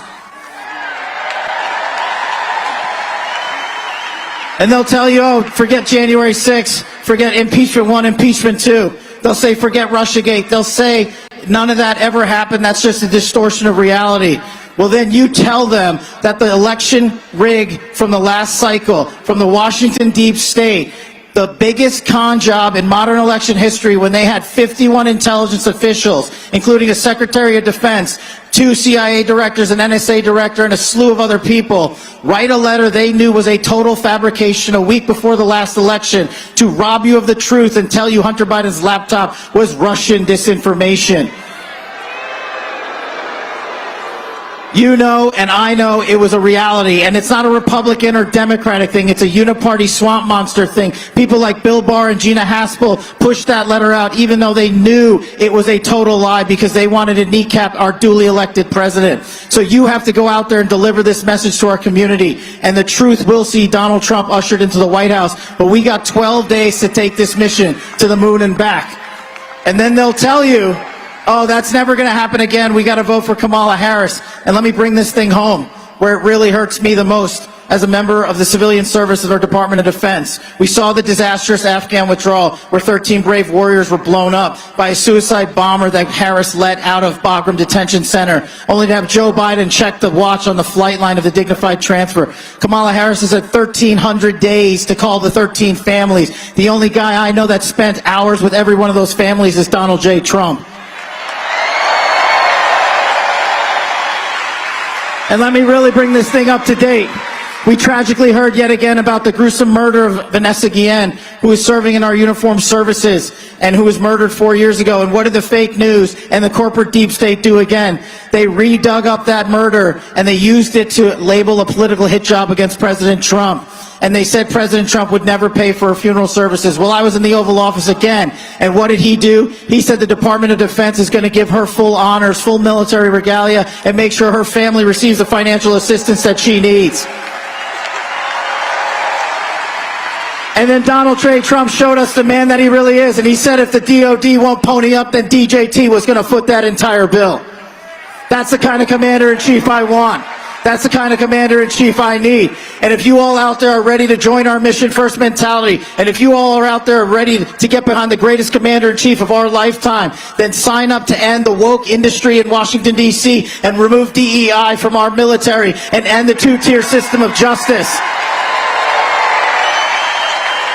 We are no longer going to bend the knee to the corporate media and the deep state. Las Vegas, my home, Nevada, we are going to win this state for the first time for Donald J. Trump this year. And we are going to continue to do the one thing that they will never do, which is tell the truth. And we are going to put foot to ass for our country because DJT has done that for the last 10 years, and it's the least we can do for him. Nevada, let's bring this thing home and inaugurate Donald J. Trump on January 20th as our 47th Commander-in-Chief.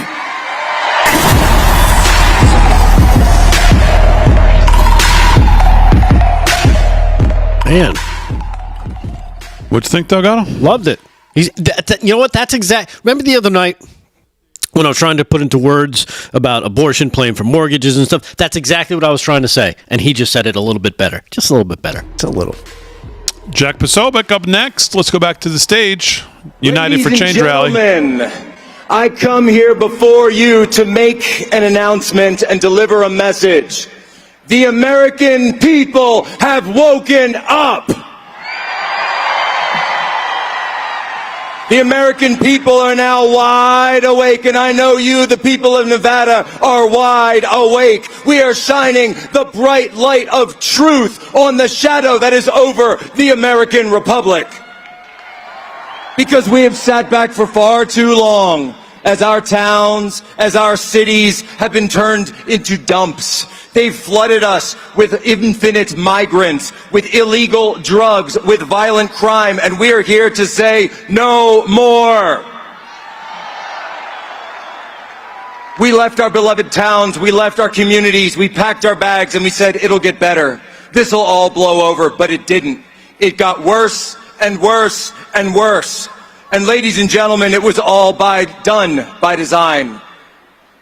By a godless globalist elite that is hell-bent on breaking our spirit and turning us not into free citizens, but into mindless consumers. Well, I have a message for the globalists. You want to break our spirit? You will never break the American spirit. You will never break the human spirit. And you will never break our spirit because unlike you, we are not animated by selfishness, but by love of our homes, of our lands, of our forefathers, of our families, and the worship of the Almighty Lord, and He alone.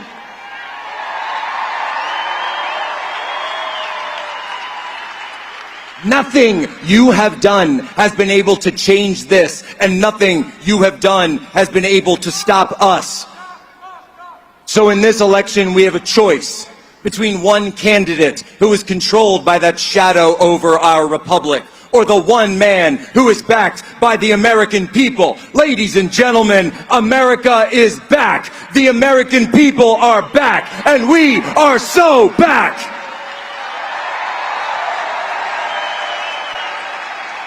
Now we must put this man back into the White House to finish the mission that he began back in 2016. We are going back to an America where a family can take their kids out to the drive-in under the stars and not worry about violent crime and not worry about how much the popcorn is going to cost or worry about the oils that were used to make it or that the movie would teach them to hate their country or hate their people. No more. We are going back to the America that we came from.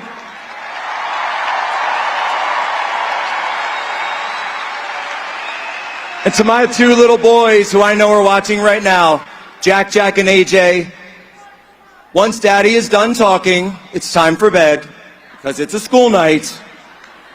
But so for ladies and gentlemen, for my family and yours, for our freedom and yours, in just 10 days, we will help this man make America great again. Because we need leaders who were put to the test. And on July 13th, 2024, in a field in Butler, Pennsylvania, this man faced the ultimate test. He faced the test of whether or not he was willing to go all the way. And ladies and gentlemen, as I will tell you, Donald J. Trump is willing to pay for this country with his own life itself. That is the test that he has passed. Because we know that in giving that, he was told by his creator that he would be saved. And never let them tell you, ladies and gentlemen, that you did not see a miracle that day before your very eyes, that you did not see the hand of God reach down and save the life of this man. For we wrestle not against flesh and blood, but against principalities, against powers, against the rulers of darkness in this world, and spiritual wickedness in high places. Therefore, put on the full armor of God. And when the day of evil comes, you will be able to stand, and you will stand. And when they ask you what you did when America was on the line, you will be able to tell your children and your children's children that you fought like patriots, and you fought like Americans.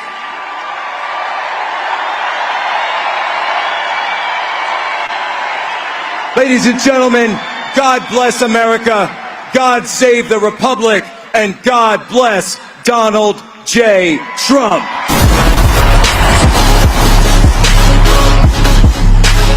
All right, Jack Posobiec there at the United for Change rally in Las Vegas, Nevada, as we wait for President Trump to arrive. Another turning point action, turning point event like last night in Georgia, tonight out in Las Vegas, Nevada. And we're waiting on Gina Carano next. Actually, looks like we've skipped Gina Carano, gone to Jorge Masvidal. How's everyone doing? Get the sensors ready. Here we go. Oh boy, Here we go. F-bombs. First and foremost, I want to say Jesus Christ is King. You know? Just making sure I'm at the right rally. I know there's another rally, some occult stuff, some weird stuff, so I'm making sure I'm at the right one. How's everyone doing, huh? We good? Let's go. Let's get it right in here, because Mr. President is in the building. The POTUS is in the building. Let's get right. Come on. Make some noise for our boy. The eagle has landed. Check me out. My name is Jorge Gamebred Masvidal, and some of you might know me. No, I'm not a promoter at a club. For fighting in the UFC, having the fastest knockout in the world, and then the UFC created a belt called the BMF belt, and I was the first one to win it. But let me tell you, I'm humbled at this rally, at this event, because there's a real BMF here. There's a BMF much bigger than me. This is almost like the Loch Ness Monster, this mythical monster. This dude eats bullets and gets up to fight socialism. This dude that I'm talking about destroys wars all over the world. There's no wars when this guy's taking power. This mythological creature that I'm talking about is a real fighter, because shit, I fight for me, my kids, my mom, my dad, a couple of my friends, my lavish lifestyle. But this motherfucker, he fights for all of us. He fights for all of you. You feel me? That's a real fighter. And listen, man, I know all of you know, this guy's graced by God, man, blessed by God. Dodging bullets, dodging jail sentences, and then he gets up in everybody's face and says, what? Fight, fight, fight. So what are we gonna do? So what are we gonna do?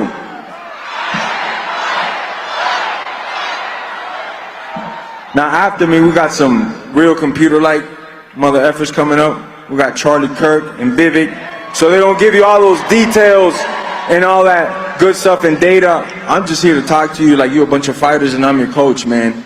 We gotta, hey, listen to me. Because we're winning right now, doesn't mean we can take a round off.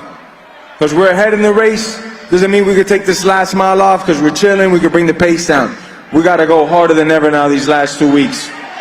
We got to, and what I mean, and we're going to fight And this type of fight, we don't need no guns, we don't need knives, none of that. All we need is our brain, our voices, and maybe these cell phones so we can spread the word, right? You got to show up to the ballot box. 5 to 10 of your friends that are on the fence, you got to get them to come up, show up. Somehow, some way, you got to do it. After that TikTok, just get your friends on it, you know? Talk to everybody you know, send them a stat sheet, you know? We're up against some people that maybe don't play the fairest, man. I mean, I tell you what, the Democrats suck all across the policies. I think we could all agree here, right? There's not a fucking city that I want to live in that's Democratic, man. It's just craziness, man. And no offense, because I love New York, I love California, but what they're doing is criminal. And then if there's not enough crime in there, they'll import the crime, right? So we could agree on one thing. Democratic policies suck. They're hypocrites, they're liars, they're gaslighting all the time. But I'll tell you one thing they're really good at, probably the best in the world. They're really good at voting, right? They're so good at voting that you don't even need to be a citizen. In some cases, wait, hold up. In some cases, even be alive, right? You feel me? So what do we need to do? No, but it's not just enough to vote. Just go get the 5, 10 of the people that are on the fence, because all of us here, we know what we're doing. We got to go out there and fight, man. Let our voice be heard. Tell everybody. I don't really like talking like this, but here I am, man. You know what I'm saying? Because we got to spread the word, right? And we're fighting pure evil because we saw it. Somebody said Jesus Christ is king. What did Kamala do? You're at the wrong assembly, right? So all my Christian people, all my religious people, we need to come strong, man. We can't be blaming fingers. A lot of religious leaders saying, I'm staying out of this race. I'm not voting for anybody because, you know, so-and-so this and so-and-so that. Listen, there's only one person that was perfect, and we all know who that is, and that's Jesus Christ. And Jesus is not on the ballot. But you know what? Donald Trump, a firm believer, a fighter for Jesus Christ, is on the ballot. And not just for the Christians, but for the Muslims, the Buddhists, anybody that wants to be able to pray in peace. Let's go. Trump is the only way. So what are we going to do November 5th? What are we doing? What are we doing? Huh? What are we doing? Fighting. Let's go. Fight. Fight. Fight. Let's go. God bless all of you.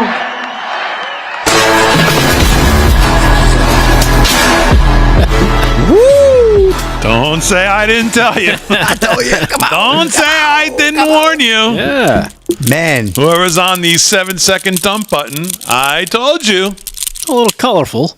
All right, Vivek. I don't think you'll get any of that out of Vivek. No. No, I suspect not. Here's Vivek.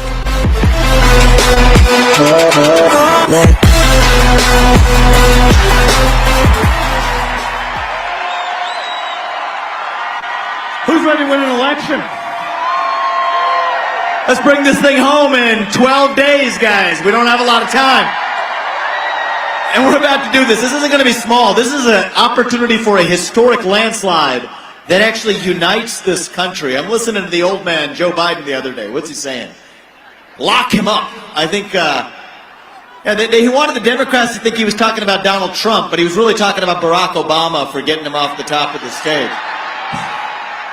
These people, I hope they learned their lesson. You know, you do it this badly. On November 6th, I hope they wake up and realize that identity politics never works in America. When you select somebody for their race and gender, it always ends up being a disaster. And I'm actually talking about Tim Walz this time, which is, it goes both ways. We're in the middle of a national identity crisis. I've said that since day one. We need a commander-in-chief who's going to lead us back to who we are. Faith in God, patriotism, hard work, family. These things have disappeared only to be replaced by these new religions of wokeism or transgenderism or climatism or COVIDism. Depression, anxiety, fentanyl, suicide, you name it.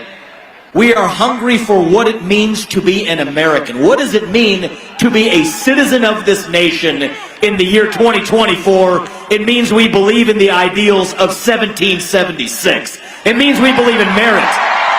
That the best person gets the job regardless of their skin color. That you get ahead in the United States, not in the color of your skin. but on the content of your character and your contributions. That's why we're done with the DEI regimes, the quota regimes. That's what Donald Trump's bringing to the White House. It means we believe in the rule of law. And I say this like many of you in the audience. I say this as the kid of legal immigrants to this country. That means your first act of entering this country cannot break the law. And that is why if we've had the largest influx of illegal aliens into this country in American history, we will have the largest mass deportation in American history. That is not racist. That is not xenophobic. That is what it means to stand for the rule of law in the United States of America. It means the people we elect to run the government ought to be the ones who actually run the government, not the shadow government of the deep state and three-letter agencies that's running the show today. So you want to talk about mass deportations? Yeah, we'll talk about the millions of illegals out of this country. But the second mass deportation we really need is millions of unelected federal bureaucrats out of the D.C. bureaucracy. That is how you save a country. See, these aren't black ideas or white ideas. They're American ideals that we fought a revolution to secure in this country. We are in a war to revive them. And right now, more than ever, we need the commander-in-chief who will lead us to victory in that war. And that man is your 45th and 47th President of the United States of America, Donald J. Trump, who we are sending back to the White House. If you want to seal the border, vote Trump. If you want to restore law and order in this country, vote Trump. If you want to grow the economy in this country, vote Trump. If you want to keep us out of World War III in this country, vote Trump. If you want to revive national pride in this country, vote Trump. If you want to revive our national identity in America, vote Trump. And if you want to make America great again, vote Trump. This man will be the one who actually unites our country. We don't have to be this nation in decline that we've become. We're not at the end of the ancient Roman Empire. We don't have to be. We still can be a nation in our ascent, but we're going to have to wake up and make it so. It's not happening automatically. We're counting on you to do it.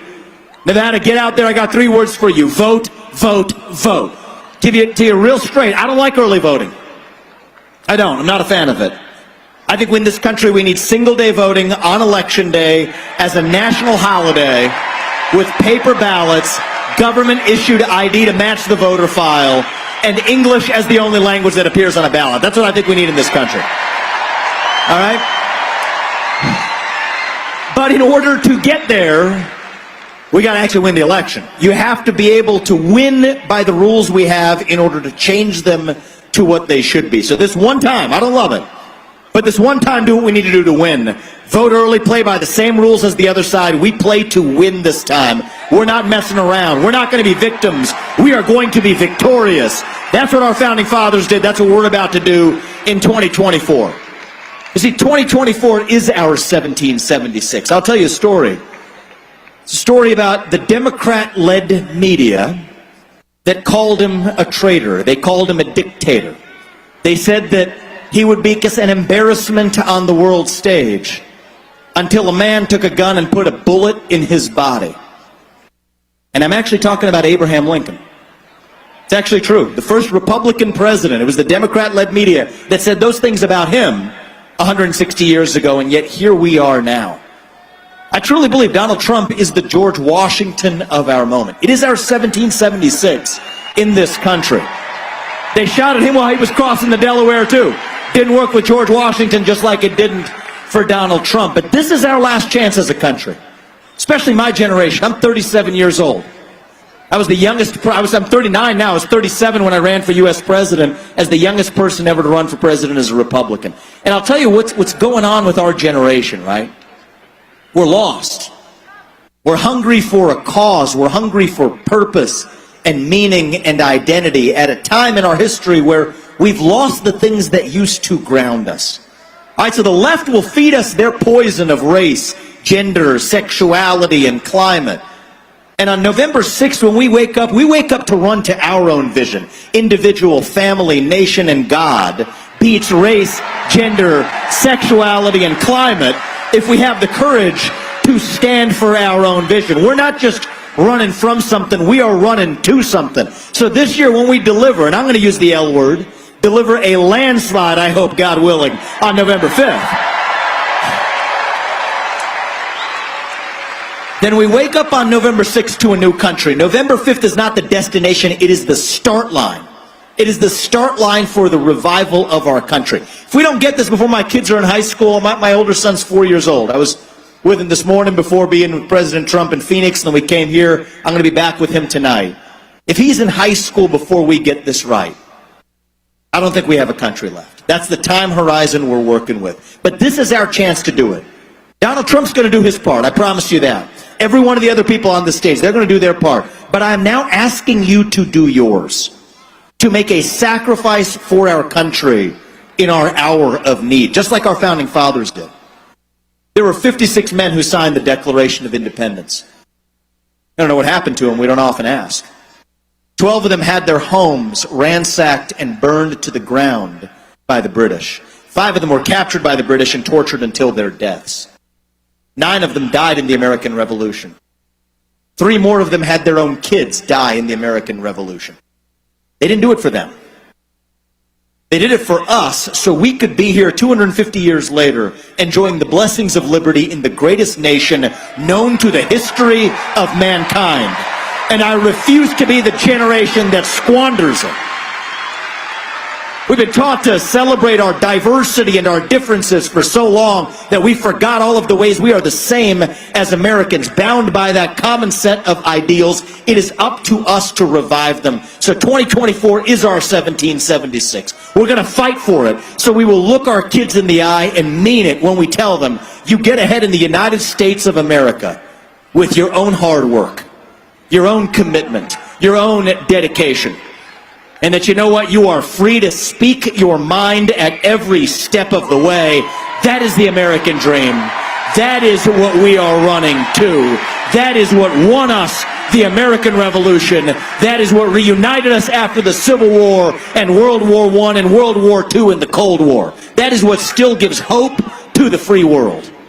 And if we can revive that dream over group identity and victimhood and grievance, then nobody in the world, not a nation, not a corporation, not a virus, not China, and certainly not Kamala Harris or Tim Walz is going to defeat us.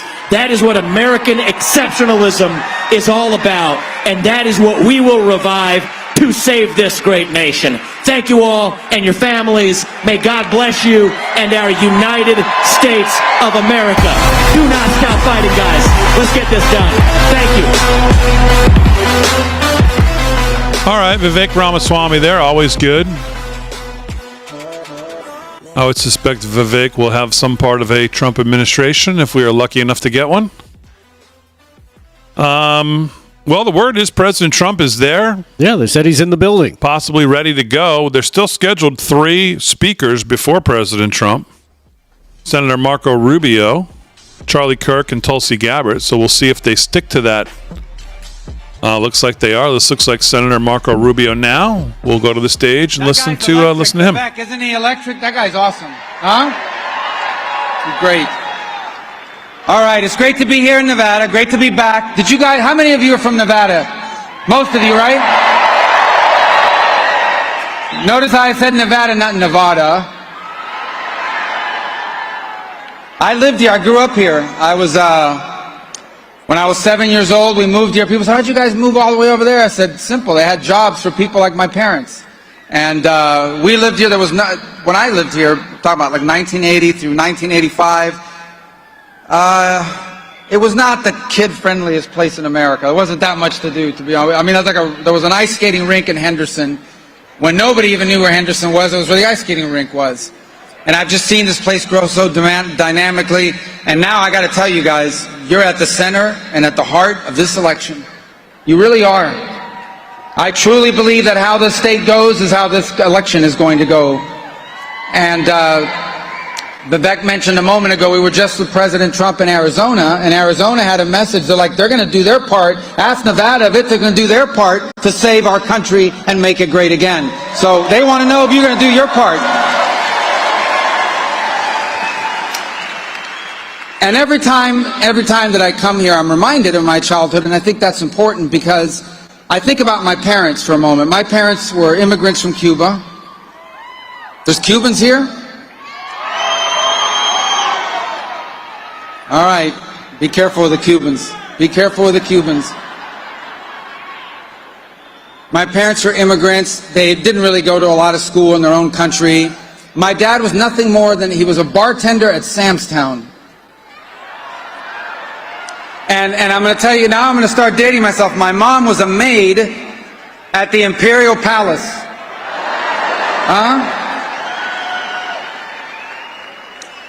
That's back when they used to have this thing. That was our family outing. We used to go see this thing called Legends in Concert, which was, some old-timers remember Legends in Concert. It was like a fake Elvis, and it was like either one week it was the fat Elvis, the other week it was the skinny Elvis, Marilyn Monroe, whatever. My point is, that's the jobs they had. And you know what my parents were able to do with those jobs? A bartender and a maid? They owned a home. We didn't get to go to a lot. I mean, we didn't have everything we wanted. We had everything we needed. And the most important thing my parents were able to achieve is they were able to leave all 4 of their children better off than themselves.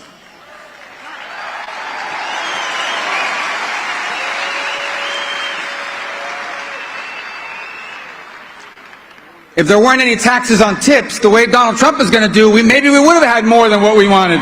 But anyway, my parents achieved the American dream.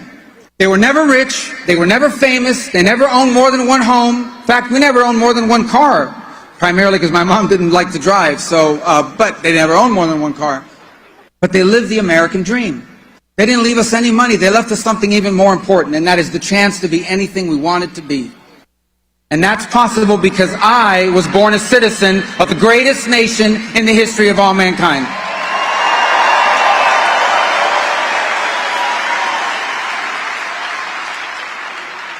And it's important to remember that. It's important to say that.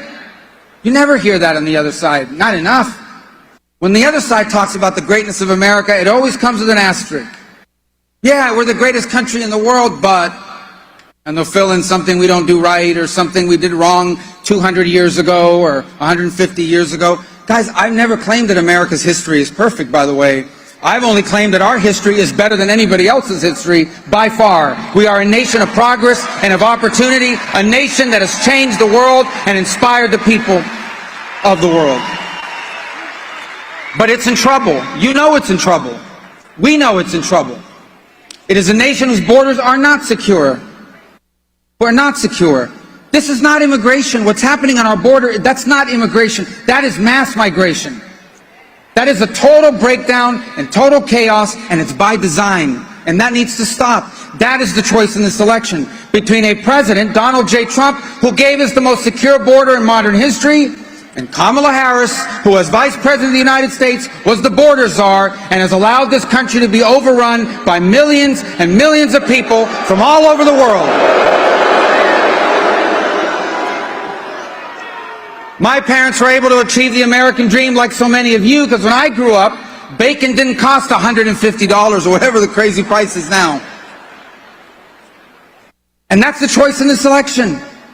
Between a man, when he was president, we had an economy where prices were stable, salaries were going up, and people could afford to have a little bit of money left over at the end of the month, against Kamala Harris, who has presided over runaway inflation, an unaffordable an unaffordable economy, a stale and stagnant job market. No matter what they tell you, your paychecks are not keeping pace with prices. They've destroyed our economy and set us back. It's a choice. It's a choice between a president who had us on the road and had us right there at the precipice of complete and total energy independence. We don't have to worry about any other country in the world. We can fuel our economy because God has blessed us with those resources, and we were doing that under Donald Trump.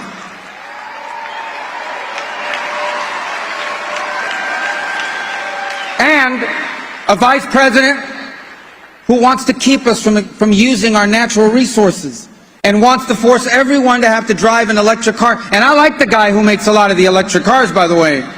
I'm not anti-electric car.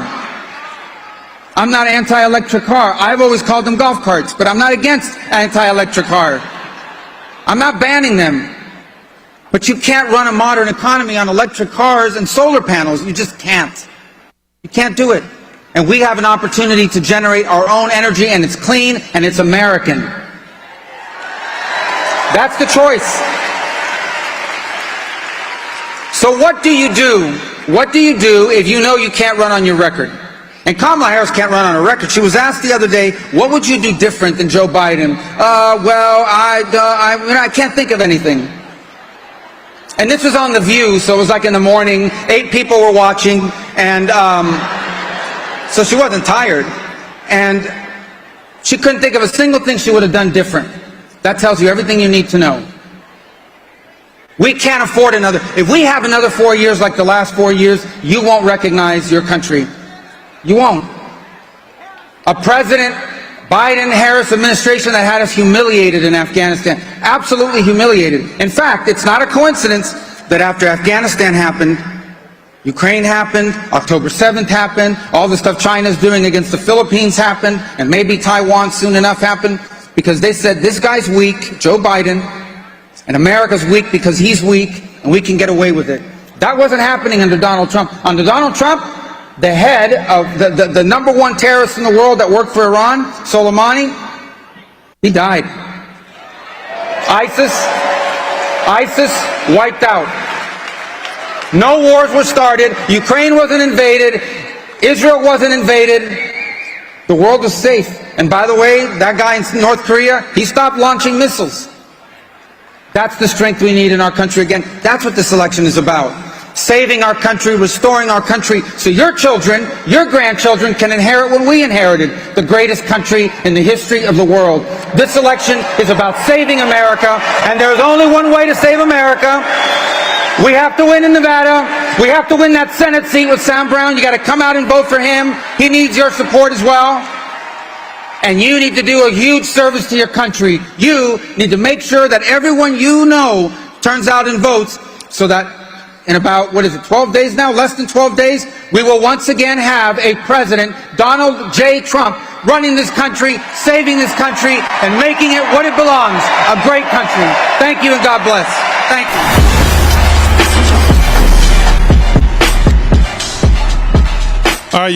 Our United for Change rally in Las Vegas, Nevada, as we await President Trump to give his speech, and obviously just an A-plus list lineup of speakers. And I believe Charlie Kirk is next. Charlie Kirk will then introduce Tulsi Gabbard. And again, I don't know. They may be changing out the podium for the president right now. I'm not sure what this change would be for Charlie Kirk, but if he's going to continue. I know President Trump's in the building, and I think ready to go from the word we got. So I don't know. Maybe they're gonna. Charlie and Tulsi are going to take a back seat and let the president get started here. But Tulsi Gabbard, I'll tell you, if she came out and gave the exact same speech word for word that she gave the other night, I'd listen to it again as if I hadn't heard it just 2 nights ago. It was that good. It was great. You know, the night she said she's going to join the Republican Party, which, I mean, she could probably leave that part out again. But if she gave every other part of that speech again, man, she was absolutely fantastic the other night. I was listening to that in the car. Sometimes listening in the car without a visual, sometimes, it's actually, you hear it differently. Definitely. You know? Yes. Yep. And I was thinking, man, she is eloquent. And not that I didn't think this stuff of her, I guess, but, man, she talked about the greatness of the country more than I've ever heard. Well, almost any Democrat ever talk about it. Amazing. Certainly in this election season, I don't ever hear anything from Kamala. I mean, we don't have time, obviously, tonight to do anything, but her town hall last night on CNN has got to be one of the... I don't even think it's gotten the attention it deserves. And not in a good way. The utter disaster that it was. CNN covered it a livid. David Axelrod says she goes to Word Salad City when she doesn't want to answer a question. But I don't know. How do you come up on the short end of a one-person debate? How do you lose a one-person debate? I mean, that's what she did last night. She must have, I mean, her team must have said, well, man, we've had a really, just an awful 2 weeks here with her telling the Christ is King crowd that they're at the wrong rally. That's kind of her, like, deplorables moment that Hillary Clinton had. And she's just obviously comes across as the most gold-plated phony politician ever. So they thought, well, let's send her out there and do something real friendly that we know she can really pull off. We'll send her over to Anderson Cooper. He's a kiss ass. We'll go over to him. I mean, Anderson Cooper last night looked like he was voting for Trump. I mean, he just brutalized her. And he didn't set out to brutalize her. Mm-mm. He just asked a couple reasonable questions that, oh my God, she just could not. It was just so bad. So if we have a chance, I'll talk a little bit more about it. Let's go out live to United for Change rally in Nevada. Our own David Zier is on the ground there. Mr. Zier, welcome on in. What's going on in Nevada? Oh my God, this place is jam-packed here. The UNLV Running Rebels play in the arena. There's got to be 9,000 people here. I just met with Jason Miller. He said that the senior advisor to the Trump campaign, that Trump is on his way out in a couple of minutes here. But this event is pretty important here. You know, Nevada has one of the highest Asian populations per capita of any of the battleground states here. And Kamala Harris has a 38-point lead over Donald Trump with that group as of September, but I think that's fleeting, and Trump's got huge support from the Vietnamese community and other Asian community. Tonight they're honoring the Pacific Islanders, the Asian groups here in Las Vegas who own small businesses. They're getting hammered here, and they're sick of illegal immigration here. But the word on the ground, Damon, is that the GOP is ahead by at least 20,000 voters over Democrats in early voting, something the Nevada independents they have never seen here. All-star lineup here. The Common Kings came out from California, put on an incredible concert. We have Vivek Ramaswamy, Tulsi Gabbard is in the house. Charlie Kirk's coming out probably. Trump is expected to take the stage any moment now. We had our very own Jack Posobiec here, and it's been a really, really exciting venue and day here in Las Vegas. So, David, when you talk to people on the ground, obviously you look at the polls, they're kind of all over the place. I mean, Nevada, let's face it, in a normal election, I've been looking at these all these polls that have kind of like that this day in history where you can go back and see, like, on this day back in 2020 where Biden stood, and then in 16 where Clinton stood. The polls are kind of all over the place, but he's certainly in a better position now than either 2016, 2020. This is not a place that he's supposed to be winning. All right, looks like Gina Carano's taking the stage. We'll get back to David Zier here in a second. Let's go back to the main stage, and we'll take Gina Carano. Once you've seen, hi Las Vegas. It's nice to see you again. Hi. You know, a lot of celebrities say, I'm leaving the country if Donald Trump is elected. I will not be leaving the country if someone I don't like is installed in power. I plan on staying here and fighting it out. That's what patriots do. That's what the people who truly love Americans do. And those celebrities who threaten to leave will leave anyway once they've installed a government that seeks to destroy us. 70 years ago, both my grandfathers made their path and built incredible companies, starting from the ground up. One right here in Las Vegas and one in Reno, Nevada. I have two of the best examples of what a truly great leader is, and how important it is. My Papa Jack was quoted saying, lead men by going the extra mile yourself. I'm an actress who got my start professional fighting right here in your mixed martial arts gyms in Las Vegas. Thank you. I'd rather be being punched in the face than giving a speech right now. But I'm doing this for America. I'm doing this because this election is so important. It's so valuable. I didn't actually start voting until I was until 2020, and I realized that, my gosh, there was such a prejudice here. I was voting for who I thought was the best candidate, and that was Donald Trump, and that still is Donald Trump.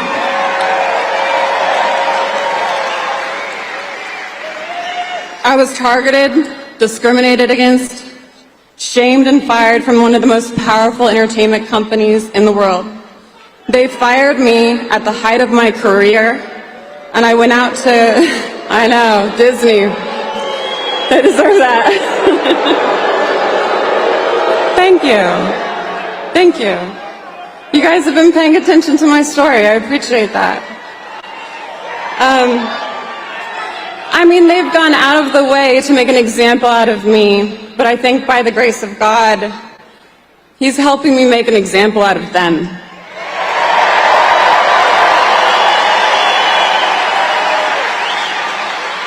I'm currently suing Disney with Elon Musk's and X's backing.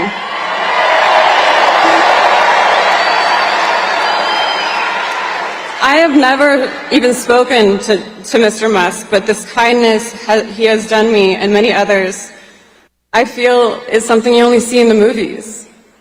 I am so grateful to him and the X platform. Without X, we truly would not know the truth of what is happening around the world and would have to rely on the corrupt media. The corrupt media, Donald Trump bent over his knee and broke their back, exposing them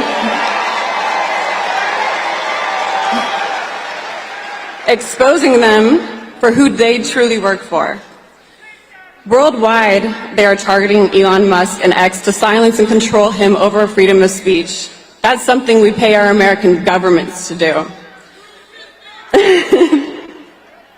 Why would a government who is busy manipulating the system and filling their pockets ever respond to the people's voice, which the people's voice has become the Republican Party?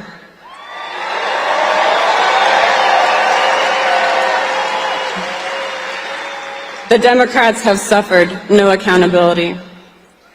I will tell you my personal belief: a vote for Kamala Harris is no other than a vote for a shadow government and greedy corporations who will walk over our dead bodies and turn around and use those bodies to keep themselves in power. Just look at the 325,000 children who have gone missing. Maybe we should be keeping that body count on the news.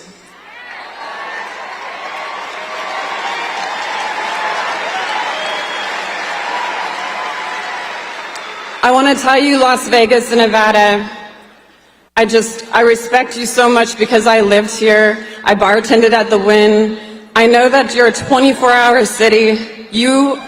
The people don't know when they're not from Nevada. They think, oh, are there schools there? And there's families here, there's patriotic families here who are the best at what they do. They're the best chefs, they're the best salespeople, they're the best real estate people, and they're the best performers.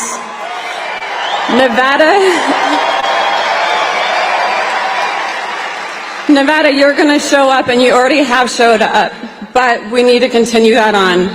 Because we all saw, and we can all see how it can happen on election night. We need to make sure that we put the pressure on, we do not let up, and we make this an overwhelming majority vote for Donald Trump.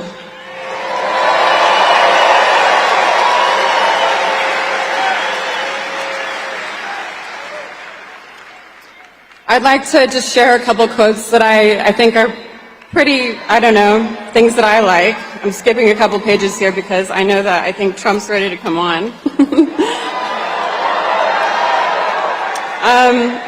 There's this quote that I think is very appropriate for what a lot of us in the room stand for.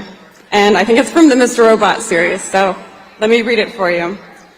Some people are just born to fight, I think. It's not that they're born brave. It's not that they're born strong. It's just that the universe has decided that this one will have grit and fire and steel in their blood. And it'll be tested, this cosmic metal of theirs. They'll face trial after trial, be broken and damaged in countless ways, but this one was born to fight. Maybe it's not the life they would have chosen. Maybe they'd love to lay down their arms, but they were born to fight. It's what they know. It's what they do best. It's all they can do. I want to encourage you to never give up. Cast your vote. This is our first and most important step towards saving America. It is the healthiest act. It is the right thing to do, so we do not look back and say we didn't go through the motions of the best possible outcome. Don't get cocky. We've seen how easily votes can change in the middle of election night. Make this election overwhelmingly obvious.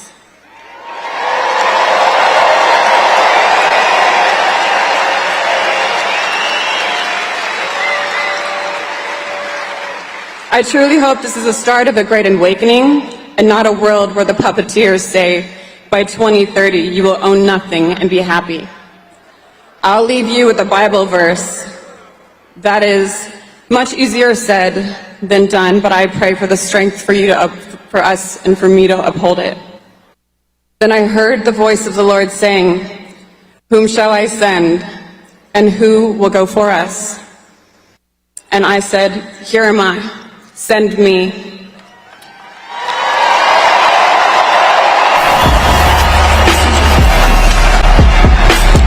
Hi, Gina Carano at the United for Change rally right here on Real America's Voice. Of course, all this great coverage is brought to you by our great sponsors, Big Trump Knife, Birch Gold, Patriot Mobile, the Wellness Company, and of course, AMAC. Make sure you support all of them, BigTrumpKnife.com, Birch Gold, Patriot Mobile, the Wellness Company, and AMAC.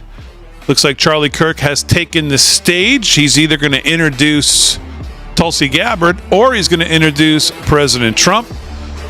Let's go back to the United for Change rally in Las Vegas, Nevada, and hear from Charlie Kirk.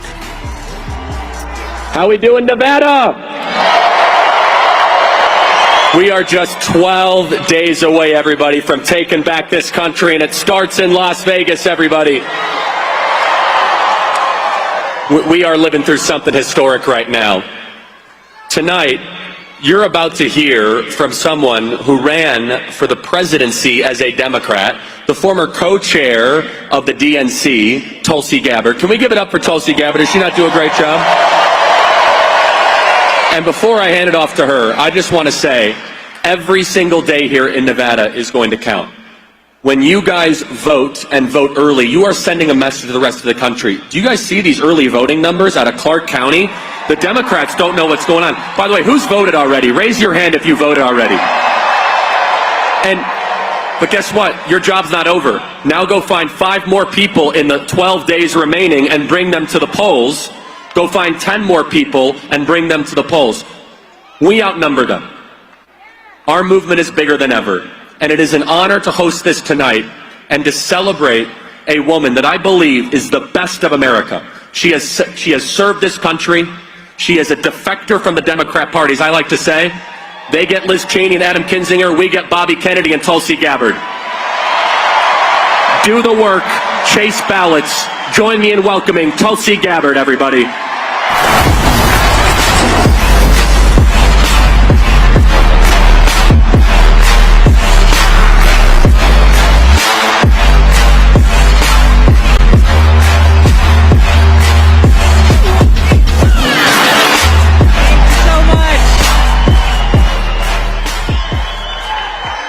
Aloha, Talopalava, Mabuhay. It is such a beautiful sight and an amazing feeling to be here to join all of you on this special night. We have people here from all different backgrounds, different races, ethnicities, places we grew up, experiences that we had, all of us coming together, united by our love of this great country. We are united by our love for each other as fellow Americans. We see each other as children of God and recognize that as we come together, we may disagree on some things, but we appreciate our fundamental God-given rights and freedoms that are enshrined in our Constitution and Bill of Rights.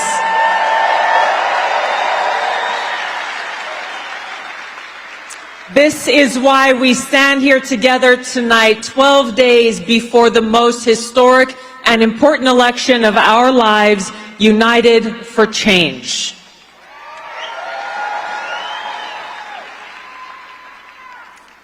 There is a very clear choice in this election.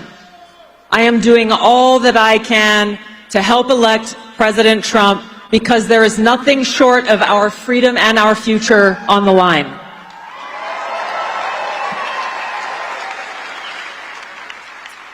We've seen some of the most egregious and brazen abuses of power coming from the Harris-Biden administration than we've ever seen in our country, certainly in my lifetime.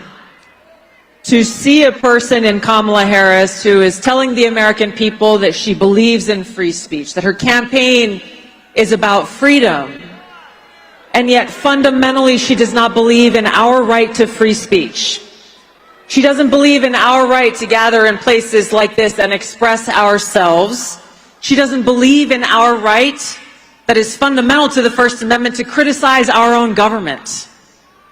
We saw just recently in the aftermath of Hurricane Helene's disaster wreaked on the people of Western North Carolina and 5 other states. Those of us had some things to say on behalf of our fellow Americans about how they have been failed by our government during their most dire time of need. And if you listen to the White House, if you listen to Joe Biden and you listen to Kamala Harris, they criticized us and called us dangerous for spreading misinformation. That is what is at the core of what I view as the dangerous threat to our freedom and our democracy, because it's in dictatorships and authoritarian governments where those in power view those who criticize them as dangerous. There is no one they have targeted more than President Donald J. Trump. And there's a reason for that. Because they recognize that he doesn't bend the knee or kiss the ring in the establishment of Washington, D.C.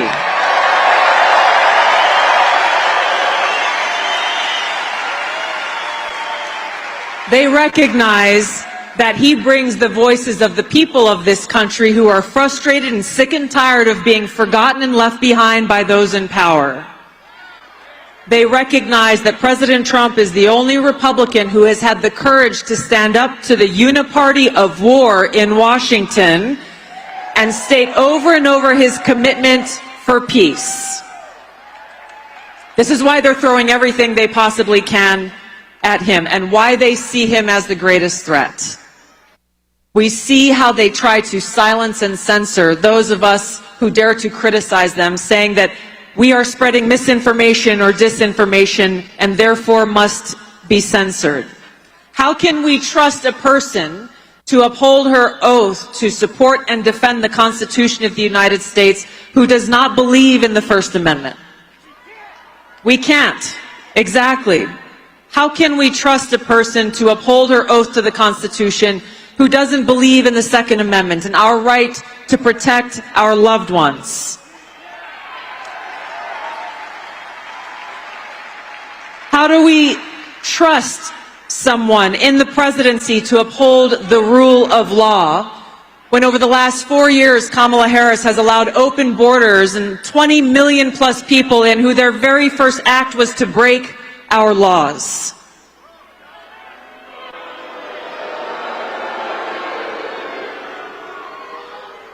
We cannot allow ourselves or our friends to fall for the lies and the propaganda.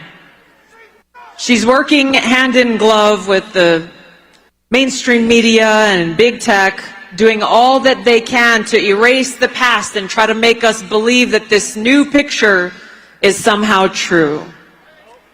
They're so afraid, and they're doing all of this because they see that a free people in a free country are the greatest threat to their power. That's us.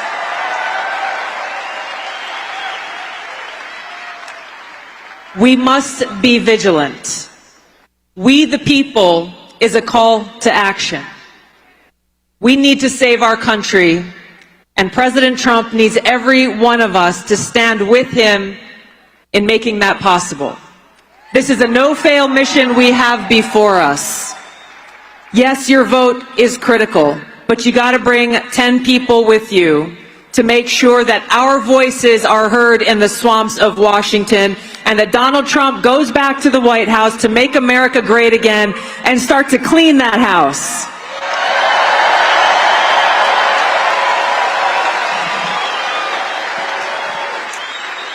Now, President Trump said something last night when we were in Georgia that really struck a chord with me.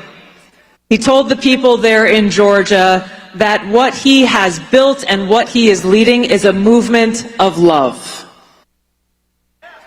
Love for our country, love for our freedom, love for the American people, and the promise of getting us back towards a path of peace, freedom, and prosperity. This is why I'm supporting President Trump, and this is why we need to send him back to the White House.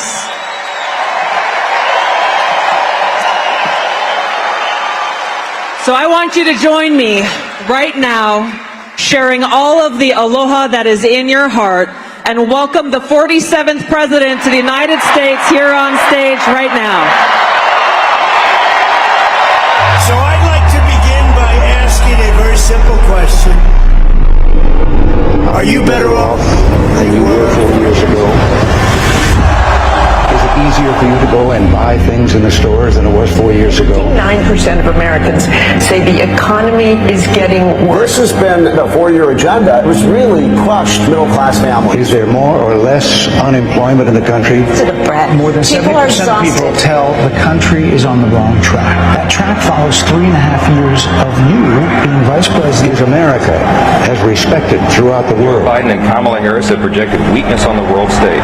Imagine if Kamala Harris was the commander-in-chief. We're on the verge of World War III. We feel that our security is as safe, that we're as strong as we were Under 4 years President ago. Biden, nearly 7.3 million illegal immigrants crossed the southwest The Biden-Harris administration open border policies are responsible for the death of my daughter. If you answer all of those questions yes, well, I think your choice is very obvious. So who you'll vote for? You know, they want hope. The people need hope. Like they want to have a future. Listen to the people. If you don't think that this course that we've been on for the last 4 years is what you would like to see us follow for the next 4, then I could suggest another choice that you have. On my way! He walked in fire. He's an absolute savage. From securing the border to foreign policy progress and boosting the economy. Trump beats Biden and Harris in a landslide. Many are supporting because their lives were simply better under his administration. People are hungry to be proud of this country again, and that energy is something that Trump is bringing. November 5th is the most important day in the history of our country. Sorry to keep you waiting, complicated business. As I would say, 2024 is our final battle. Everything is on the line in this election. No one can sit home in November. This election is going to decide the fate of Western civilization. with you at my side, we will demolish the deep state. Take back that glorious White House. And we will liberate America from these villains once and for all. It's a dangerous job being president. Polling shows Donald Trump expanding his lead. We see Trump leading enough swing states to retake the White House. We got to get out there and vote. We can end this insanity once and for all. America great again. Ladies and gentlemen, please welcome the 45th president of the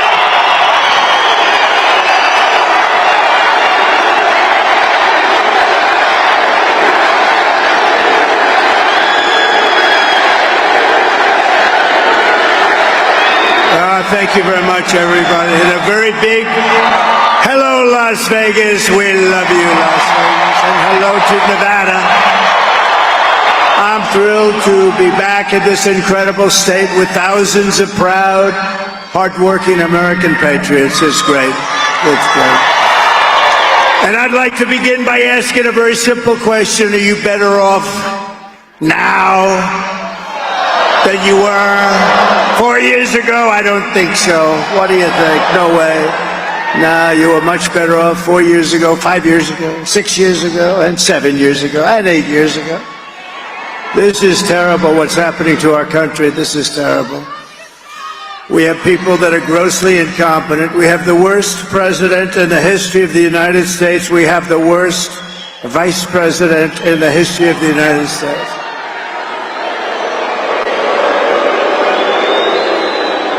And unlike us here tonight, we have an intelligent group of people. You have a man that doesn't need teleprompters, wasn't that nice? But in Georgia tonight, they say that Kamala has just absolutely bombed. She's bombed. It's the big story. In fact, I was going to watch it. I didn't want to come out. I wanted to watch that first. Isn't that terrible? Then I could explain to you what happened, but I hear it was bad tonight. But it's always bad. It's always bad. But I'm here today with a message of hope for all Americans. And with your vote in this election, we will end inflation. We, all of us together, we will stop the invasion. And we will bring back the American dream, something you haven't heard about for about 4 years. Think about it. 4 years ago, we had no inflation. We were energy independent. We were strong as hell. Nobody was playing games with us. Nobody was threatening us. The Middle East wasn't fighting. Russia wasn't going into Ukraine. They never would have gone. What a shame. What a mess we are in. The world, the whole world is in a mess. And nuclear war with incompetent people looms. Don't kid yourself. We've never been so close. Our country is being crippled and destroyed by Kamala Harris and Biden, but he's like not even the president. I mean, what's going on with this guy? You know, we're supposed to be talking about the president. We're talking about the vice president who got no votes. Whether you like him or not, I'm not a big fan, as you probably know. But, you know, we had a debate. He didn't do particularly well. I wouldn't say it was the greatest. It was not Winston Churchill. Do we agree? The late, great Winston Churchill, who was a great debater. This was not. But he didn't do well. But he went down. And they should have let him. I mean, get 14 million votes. She got no votes. And now she's imploding worse than him. She's actually imploding, if you take a look. Because, look, I'm not supposed to say it, but we are leading by so much.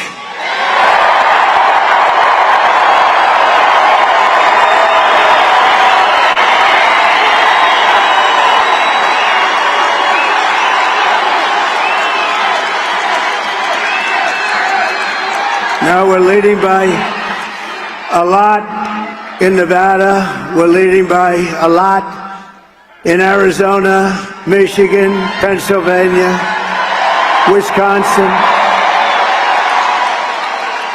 even states that are typically never in play for 50, 60, 70 years. They seem of getting close. Sir, New Hampshire is in play. I said, oh, that's nice. Let's make a trip. Let's make a trip. But the fact is that states, other states too, big states, are all in play. And they like us, but you know what? They think she is grossly incompetent, let's face it. She is not doing well. We can't have her as president. Can't have. We've had that for 4 years. We're not going to go another 4 years.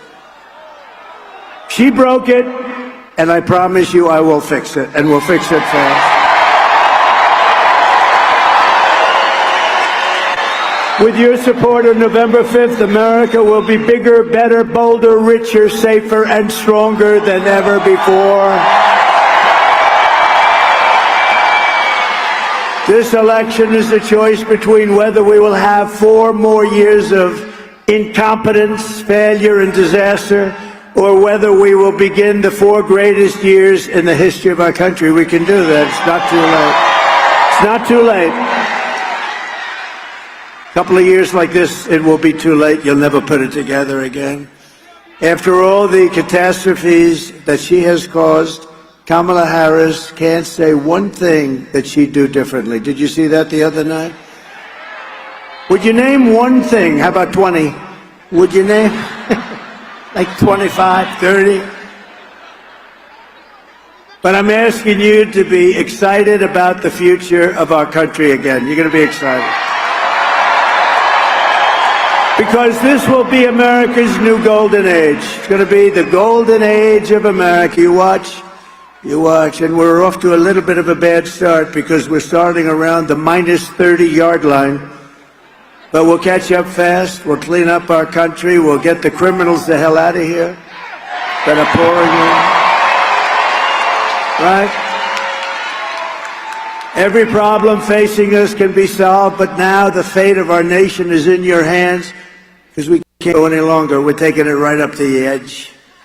Nevada, you have to stand up and you have to tell Kamala Harris that you've had enough. You can't take it anymore. She's the worst vice president. She's grossly incompetent. Kamala, you're fired. Get out of here. Fired. Get out. Get the hell out of here. We got to fix our country. We got to fix up our country. It's a nation in decline, Kamala. Get the hell out of here.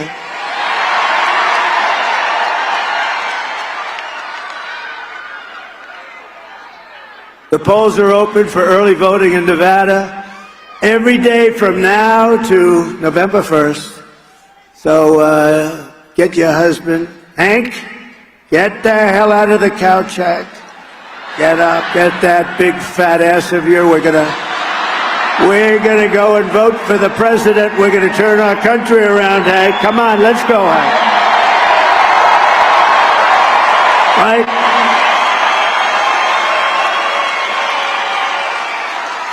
So get out, vote Republican up and down the ballot. We're going to do a real job. With your help, 12 days from now, 12 days. We've been waiting for 4 years. Now think of it, we did great in 2016. I hate to tell you, we did much better, like millions and millions of votes better. But you know what, now what we do is going to be bigger. This will be the biggest political event in the history of our country if we win.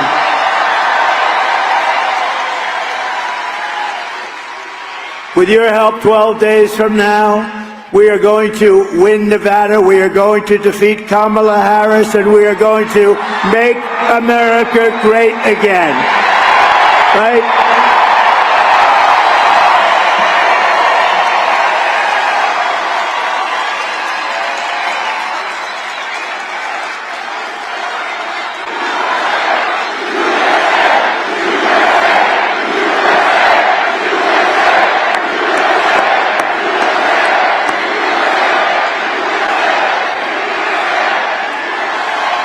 Thank you. What spirit? What spirit? It's like a pent-up, isn't it? It's like pent-up spirit. That's crazy. It's like a boiler waiting to explode. You've been waiting for this so long. Get out and vote. We can't take any chances. Got to get out and vote. That's why they say, don't say how well we're doing, sir. Please. We got to get If you say how well, they'll say, oh, we don't have to vote. The president, and then they throw a couple of more votes in there, right? No, we can't let that happen. No, you have to get out and vote. If Kamala gets 4 more years, she will obliterate our economy, kill millions of jobs, kill thousands of people too, by the way, and destroy your family finances, probably forever. Kamala's inflation has already cost the typical family over $30,000 in higher prices. They all talk, everybody I speak to, they talk about groceries. You know, such a basic term, groceries. The groceries, they mean every single item of grocery, because your foods have gone up 50, 60, 70%, much more than the fake news tells you. Look at that. Oh, that's a lot of fake news. Man, that is a lot of fake news. I don't believe it. Wow.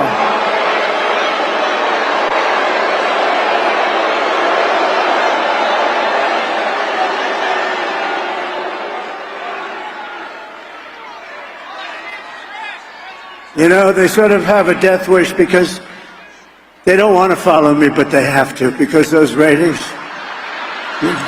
Ultimately, it's ratings first for them. Country about fifth. I'd say country is about fifth or sixth, right? The great Vivek. Stand up, Vivek.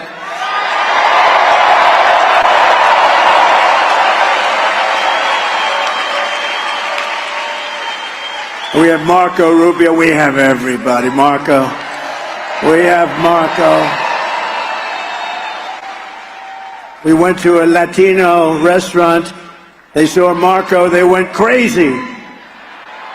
And now she wants to raise taxes on the typical Las Vegas family by an average of $5,000 a year. The only one I've ever known campaigning and raising taxes. Take a look at the video, please.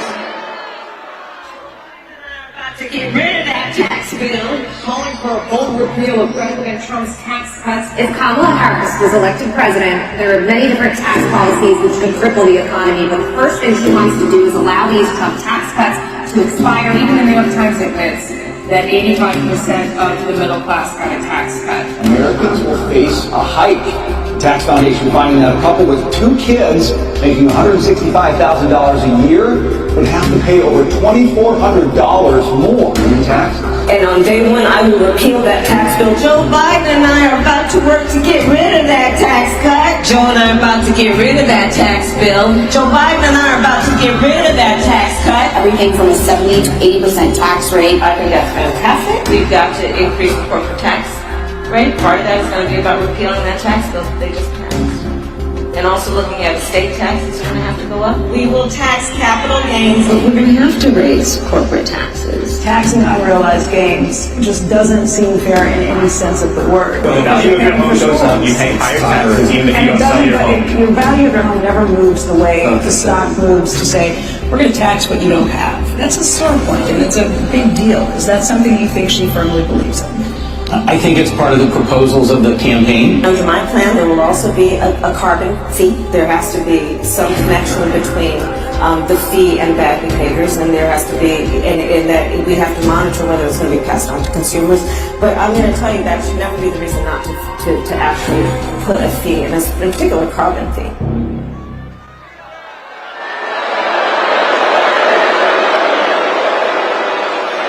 And that's just the beginning with her. Think of it, she wants to tax, think of what this means. She wants to tax unrealized gains. In other words, you don't know if you have a gain or not. Like Danica over here, she makes a fortune. She makes so much money. I wonder if she would mind paying unrealized, because someday you may have a gain. Let's tax it. I don't know. Danica, Patrick, great. I've been a fan of yours so long. So talented. And so beautiful, but I'm not allowed to say that as a politician, so I will withdraw that statement. You know, today if you say somebody's beautiful, it's the end of your political career. I don't think so. Thank you very much, Danica. But this is the only woman or man, this is the only person I've ever seen that's campaigning on tax hikes. It's going to raise your taxes maybe 70%, maybe 80%. All my life, I grew up in this stuff, and I'd watch the politicians, and we will cut your taxes. I say it because it's true. I'm going to cut your taxes. I gave you the biggest tax cut in the history of our country, and the biggest regulation cuts in the history, and we're going to cut them further. That's more like a good politician, but it's also somebody that knows how it has to work. We need that. The people don't have the money. We're going to get your interest rates down too, by the way. Kamala also launched a war on tip workers and service workers here in Nevada, increasing the so-called tip. You know, she wants to, when I said no tax on tips, remember? A month later, she comes out, and we will have no tax on tips. She never said that. And she's never said it again. You're not going to get it. We're going to have no tax on tips. She wanted to increase and did increase the so-called tip allocation tax rate by 60%. She raised your tax. And then she's supposed to say, no tax on tips. In other words, even after Kamala wrecked your economy with inflation, she came after you with tip income, sort of like a vulture would do. If she gets 4 more years, Kamala Harris will pick your pocket spare. By contrast, I will massively cut taxes for workers, and in particular, we will have no tax on tips, no tax on overtime, and no tax on Social Security benefits for our great seniors. All three are very good for this room. Which is the most? Let's do a poll, free poll. I won't have to pay $700,000. Which do you like more? Ready? We'll go tips, overtime, Social Security. Which is the way? Which is the, because you guys, I mean, you sort of have them in this state, you have them all. Tips is great, but overtime is great too. Ready? Vote for one. You can let's assume you can only have one, which you can't. You're going to get all three. What do you like best? Free poll for Trump. No tax on tips.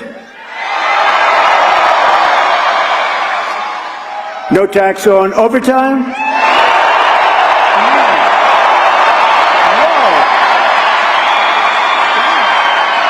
What is that? Okay. No tax on Social Security benefits for the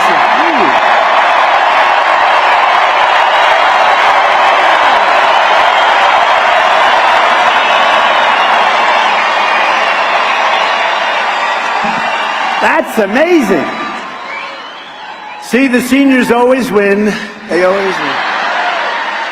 Under the Trump administration, we're going to build an economy that lifts up all Americans, including African Americans, Hispanic Americans, and also members of our great Asian American and Pacific Islander community, many of whom are here today, especially so many amazing Nevada Filipinos, right?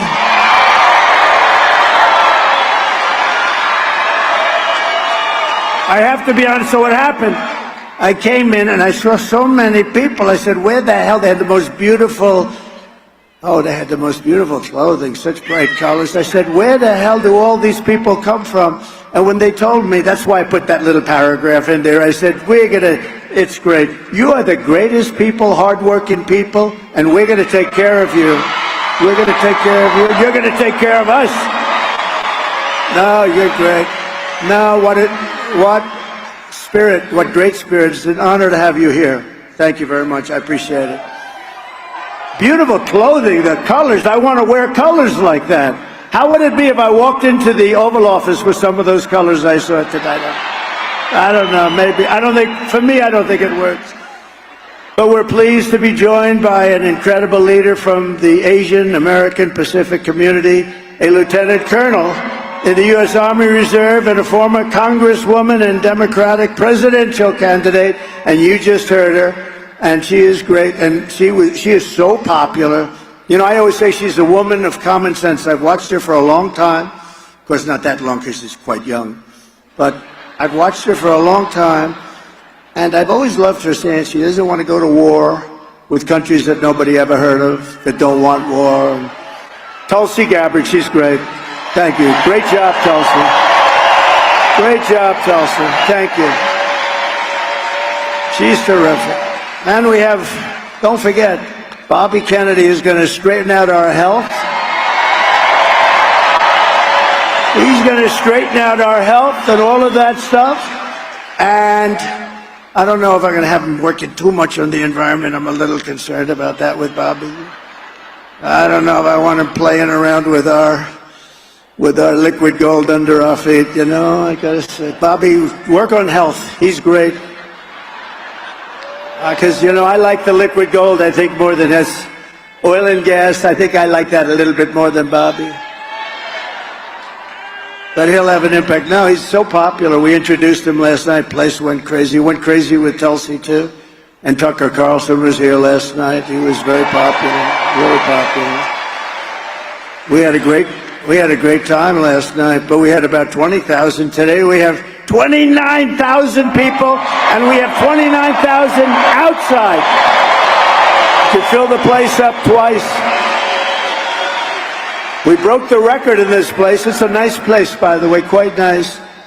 But we have a bigger number of people outside. If anybody would like to give up your seat, please raise your hand. We have a big number of people outside. It's a great honor. You know what? This is the greatest political movement in the history of our country, probably in the history of the world. It's called MAGA. It's called Make America Great Again. It's very simple. When Sleepy Joe Biden, remember a year ago he was with the pink wall and it looked like the devil and he was saying, we will stop MAGA, we will stop. He didn't know what the hell he was. We will stop MAGA. And we sent him a note. MAGA means Make America Great Again, Joe. We will stop making America great again. It's crazy. These people are crazy. To further defeat inflation and bring back our economy, I will terminate Kamala's insane electric vehicle mandate. And we will immediately end one of the greatest scams in the history of our country, designed by a person that never even studied anything about the environment, AOC plus 3. You know AOC? Did you ever take a course on the environment? No, I didn't. But she said the planet will be dead within 12 years. We got to be careful. We got to be careful. You know why we got to be careful? Because with the environment, don't worry, it's going to be just fine. If we don't have smart people in the White House, it'll be dead for another reason, nuclear weapons, and we can't let that happen. We can't let that happen. Because I know the power. I rebuilt our entire military. I know the power of the nuclear. And we're not going to let that happen. We're not going to let stupid people negotiate for us.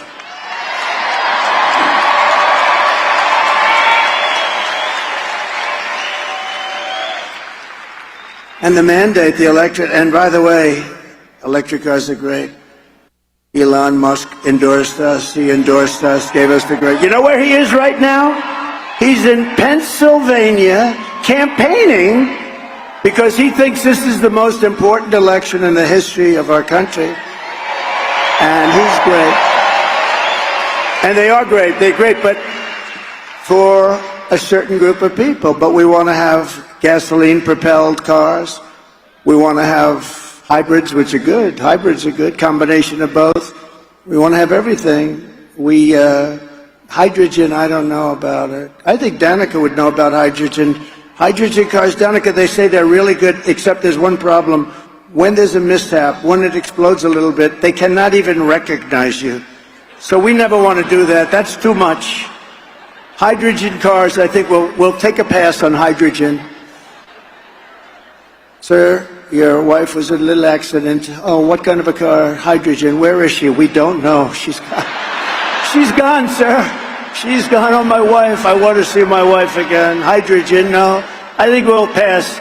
They said they've gotten it much better. No, that's not good enough.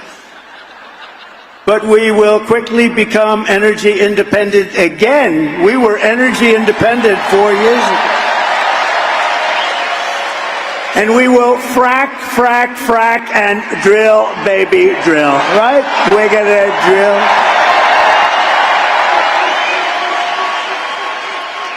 And I'm going to cut your energy bill in half within, think of this, within 12 months.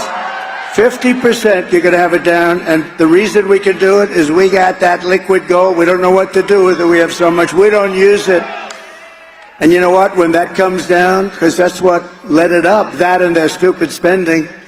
But the energy is what led it up.